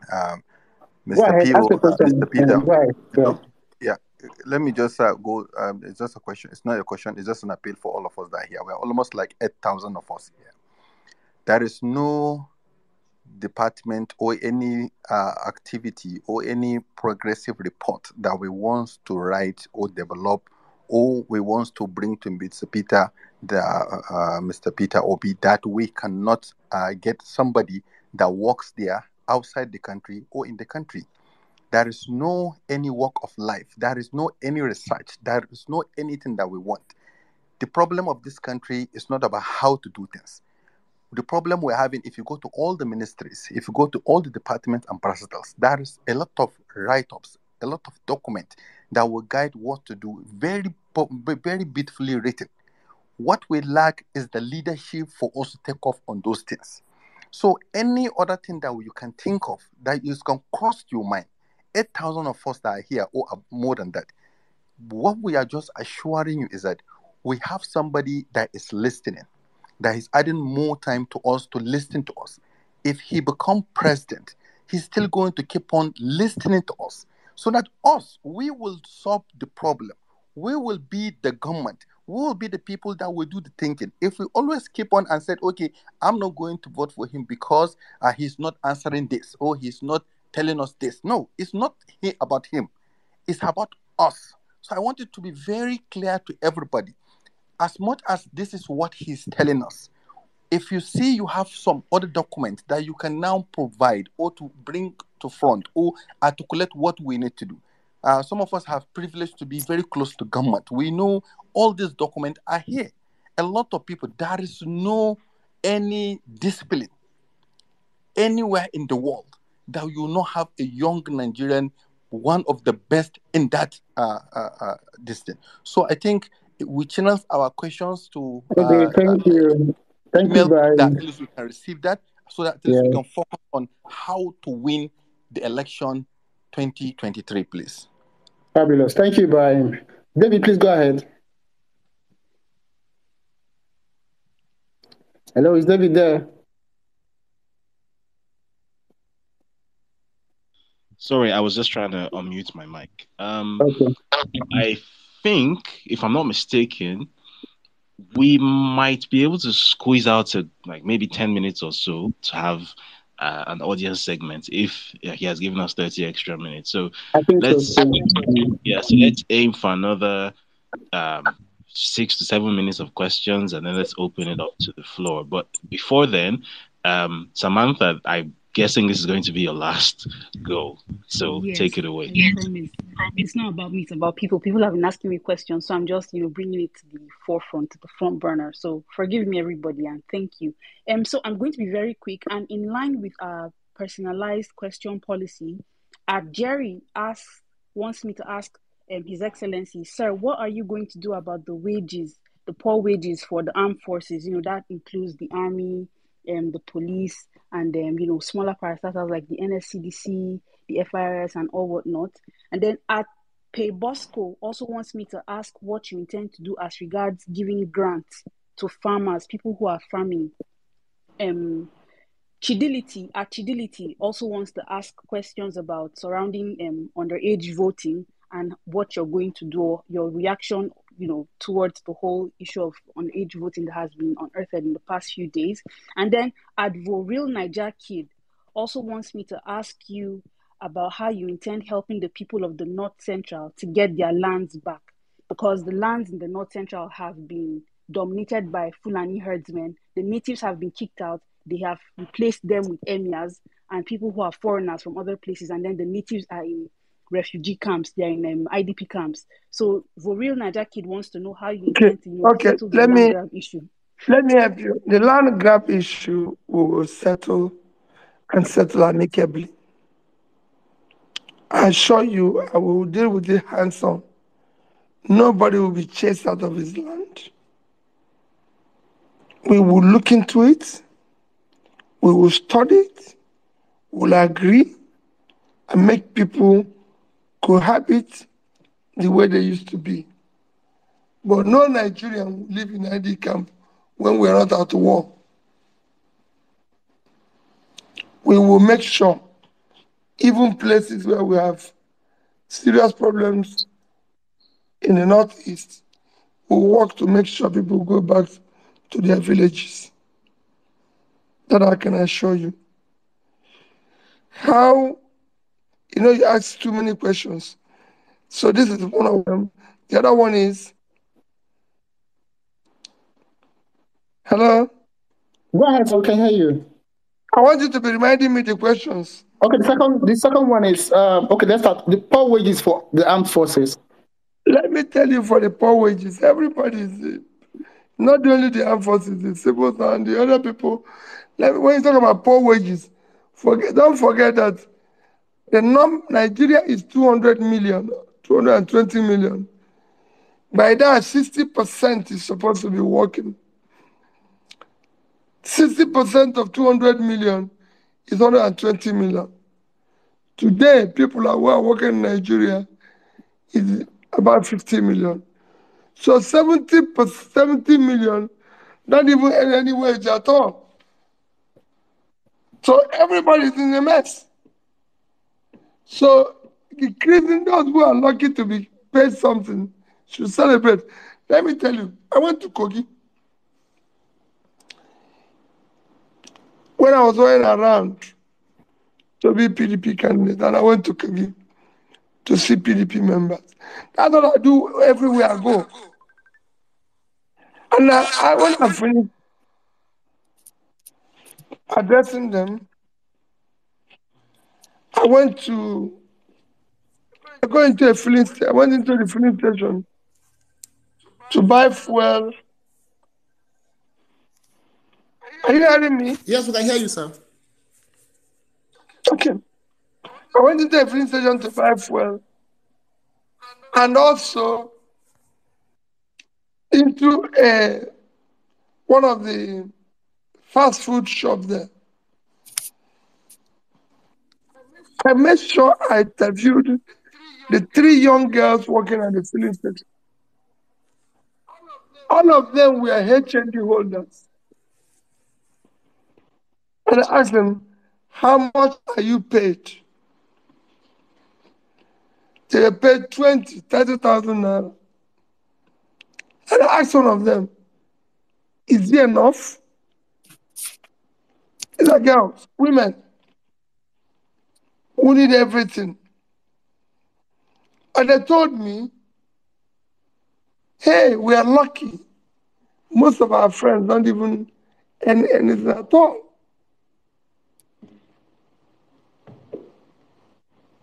That's where I will stop. We will work to improve the Nigerian situation. Okay, John Bosco also asked, what's your plan with giving grants for farmers? And then there's also a question on underage voting from Fidelity. Don't forget that I said, don't say what I said, we are going to deal with issue of agriculture. So I said there will be physical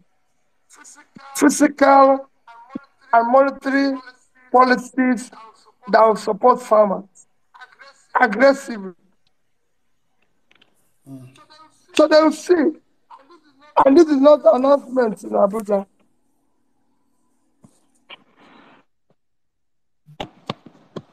Okay, thank you. David, can you take it up from here, please? There was something else outstanding. Hello, sir. There was another question. Okay, no. You've dealt with out-of-school children. You've dealt with how to help with the North Central get back your lands.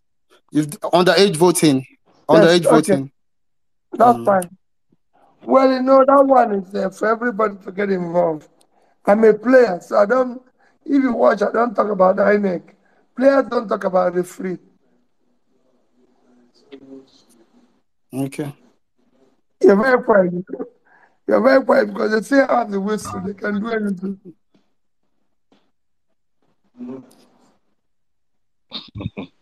All right. Should I step in here or? Go ahead, please, David. Go ahead. Right. Okay. So I think at this point we should just be about to open the floor to the audience, but before then, just quickly 2 minutes, and I really do mean 2 minutes.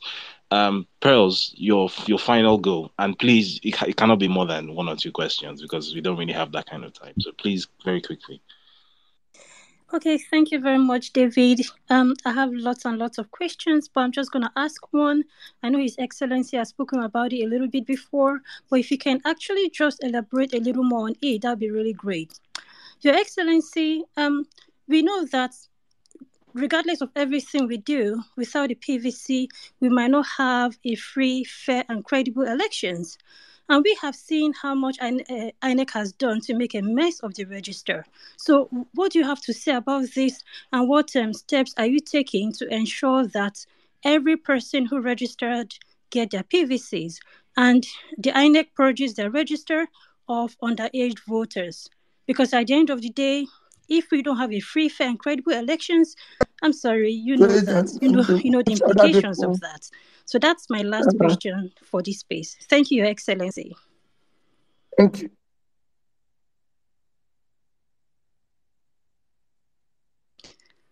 Your Excellency, are you there? Yes, I'm here. Very much. Like I said, there's nothing I can do about issue of PVC but issue of underage voting and everything.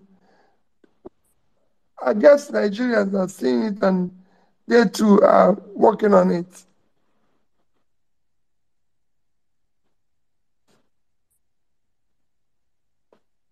Hello?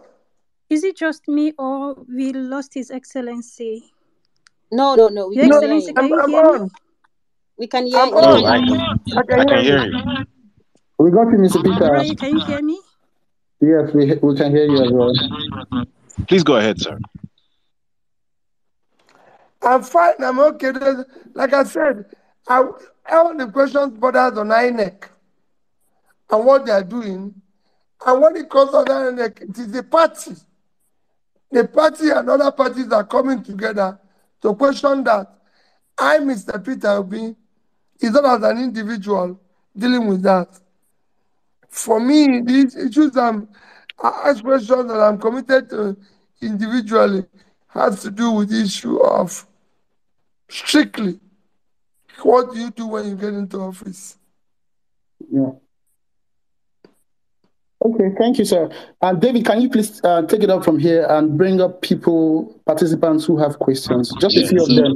I think I've just tried to bring up Oluomo of Derby. I don't know if he's seen my speaker invite. I should also mention that since I use Twitter for Android, that annoying glitch that doesn't let me see everyone who has requested for the mic still applies. So if there's anyone, if there's the host or the co-host, if you're using an iOS device, please check the panel to see the requests because you'll be able to see them, but I can't.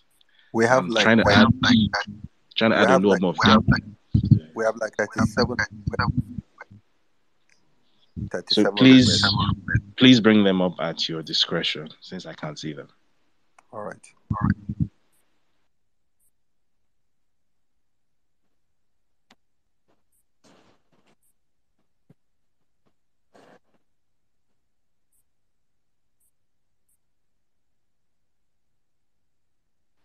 Why is there this deadly silence? Reno, on mute, please.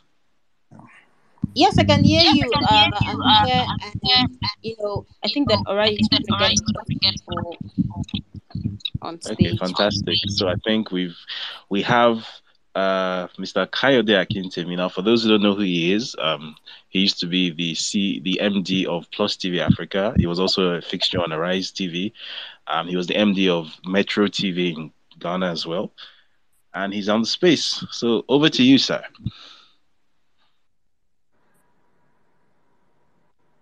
Thank you very much. Your Excellency, good evening, and how are you? Trust all well. Good to be here on the same space with you.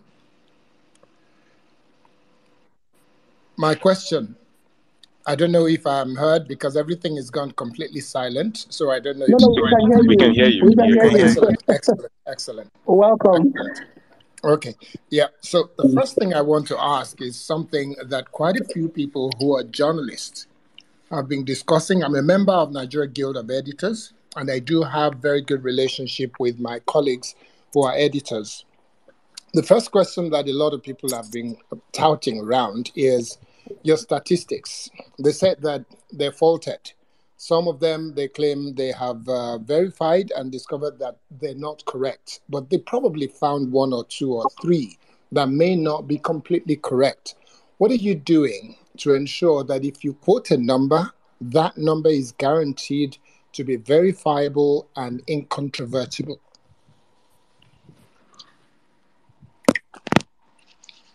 You have to unmute yourself, sir. I think, can we take about 2 to 3 so that we take more? We don't have to take 1 or 2. I think that makes sense, yes.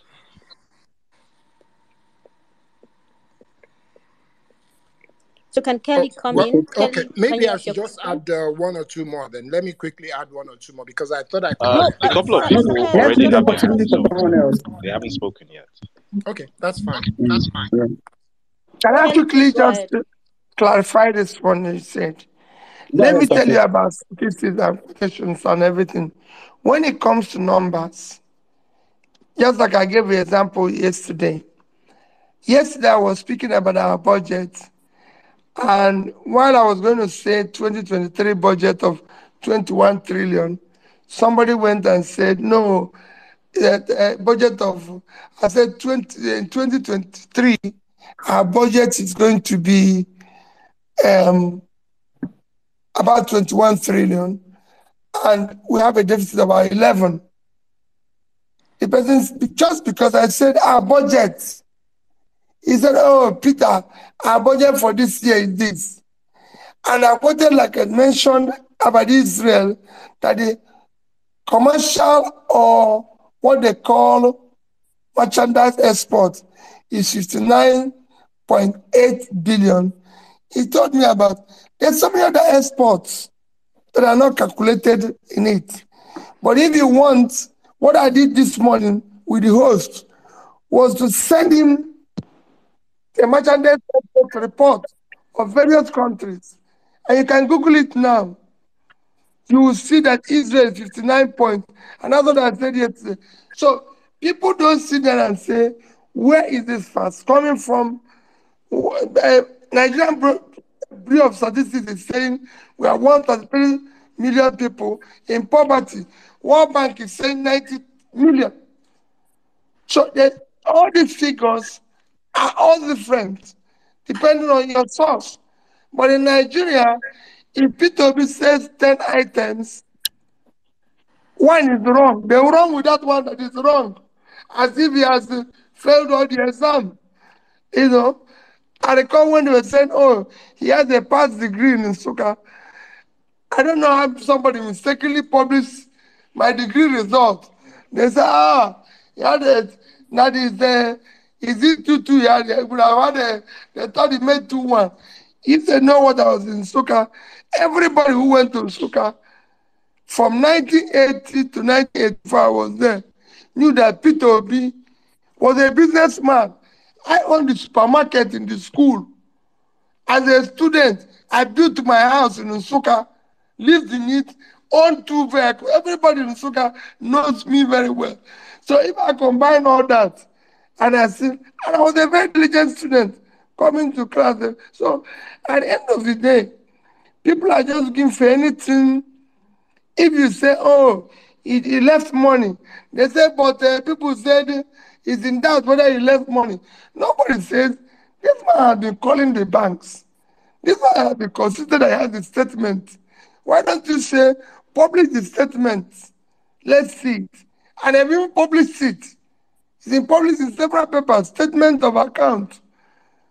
But yes, people are still saying, oh, people are doubting it. If you're talking about people's certificates, you call the school. If you go to Nsukka, if they say statistics is wrong, I agree. Ask Peter, you're wrong. I'm not saying that I'm not wrong in the time, so I don't know everything. Any man who knows everything is an idiot. There might be a place where I'm wrong, and I'll take correction. But what people want to do is, like they started saying, oh, he talks too much. We want to hear from his aides. Let the spokespeople speak. Our spokespersons, they do their own. But I'm the person who is contesting. I'm the person who is applying for the job. People don't go to job interview to hear people. You come and talk, so people will listen and take what you're saying and use it against you tomorrow.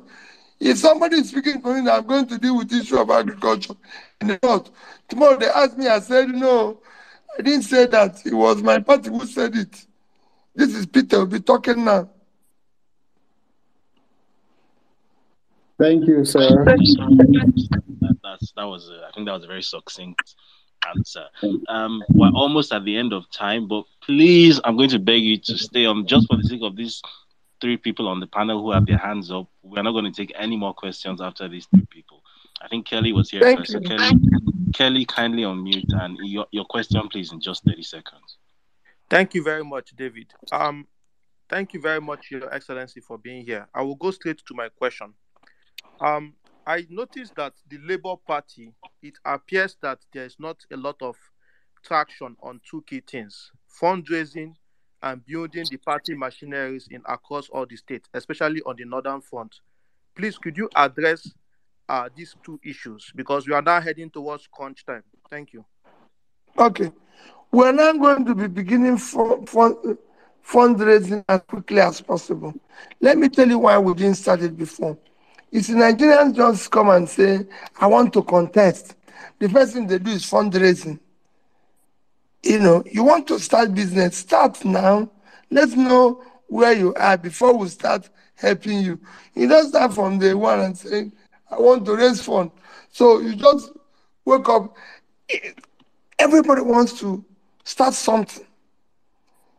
But you have to start with your own means, your own energy, your own support.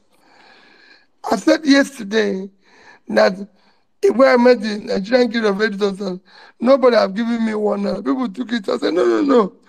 Some people have donated money to our party efforts. Some people are trying to donate. But I didn't want to start and say, I'm going to contest for presidency, and then I'll push up and say, come and help me. I have to start. And I believe that today, in 4 months, my brother, Labour Party and me as the candidate have been able to at least shake the establishment from 0 to number 3. And today, the only thing PDP and APC discusses in their meeting is P2B. And this is over a period of 4 months or 5 months. And I can tell you, with your help, with your support, we will win this election and we'll see the difference Nigeria can be. So whatever you can do to help us, we're not doing a lot, we're not doing, but all of you can help us. I take this thing I'm discussing with you very seriously, and I assure you, you wouldn't know where and how I run around every day. People work with me in the past 2 days, they were shocked that 4 a.m.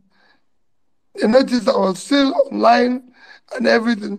And I woke up by 6 because I have to struggle to meet and discuss what the establishment have been doing for the past 20 years. So be rest assured that we're committed to what we're doing. Thank you, sir. It's been an intensive one. David, are you calling up anyone else? There are still 2 people who have their hands up. I think it would be a travesty if they didn't get to speak, because to be fair, they've had their hands up forever. So I think Engineer Shuaibu and then Sarah. And then Zeman Sarah Bear. So so Engineer Shuaibu, please go ahead. Very quickly, please. Hello, can you hear me? Yeah, we can hear you. Awesome. It's a very great opportunity to be here. It's a privilege to be here, to be talking to P2B. I really appreciate it. Hey, Your Excellency, the only question I have is revolving around the power sector in Nigeria. As you already know, I'm an engineer, so it's only okay for me to ask questions around the areas of my specialization. So I've heard you several times, talked about how we could revamp the energy sector in Nigeria. Are there any plans in place to look at the possible ways to harness nuclear in Nigeria, as a power source?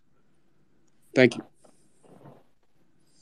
Thank you very much. Let me tell you, when I was in government, I recall under government of Jonathan, somebody come to discuss nuclear power facility. My position is that you start with what we have. We have abundant gas. We have abundant sun for renewable energy. Let's utilize, we haven't even, as I speak to you, Nigeria have installed capacity of over 12,000, but they don't have the transmission capacity and distribution capacity to even handle that one. So let us quickly ramp up what we have.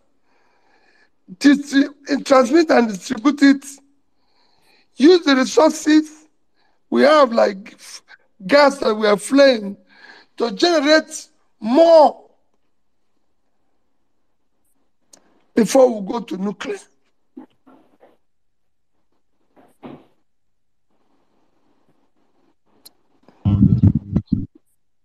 All right, thank you very much, sir. I think at this point, but we need to start from somewhere. Thank you very much for that answer, and thank you very much for your time, sir. I don't think we can, unfortunately, take any further questions. I have one little question. Sorry. Yeah. So, if the question is because I took a look at your profile, and I have to stress that this is a space about a candidate in Nigeria's forthcoming presidential election. So, if this is going to be a question about it's about Nigeria. No. This is about Nigeria and Africa in general. All right, very quickly. Okay. First of all, thank you, the host and the co-host, for allowing me to speak. And Your Excellency Peter Obi, I really admire you and your work that you have done so far. I guess my question is, in Nigeria as well as in Ethiopia and many other countries, we see a lot of ethnic division and tribalism. How do you want to tackle those issues in Nigeria? And I also believe, when Nigeria becomes or is successful, Africa will become successful as the biggest country in Africa. So tribalism is a big issue. I believe you. When you have a candidate that is like me, who have global exposure, it will be very, very unfair to end up as a tribal bigot. I don't believe in it. It will not happen under my watch. And I believe that it will start governing based on justice, fairness, love. We'll start eliminating all those things. And it can happen. And it will happen.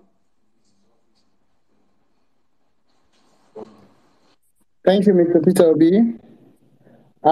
Thank you very much. I'm sure this has been an intensive, almost two hours, if not more than 2 hours, conversation with you. 2 hours plus, yes, conversation with you. And it has afforded Nigerians from around the world to listen to you, to reevaluate their decisions, to prepare for the elections. So in wrapping up, I'd like to ask, please, what are your parting words?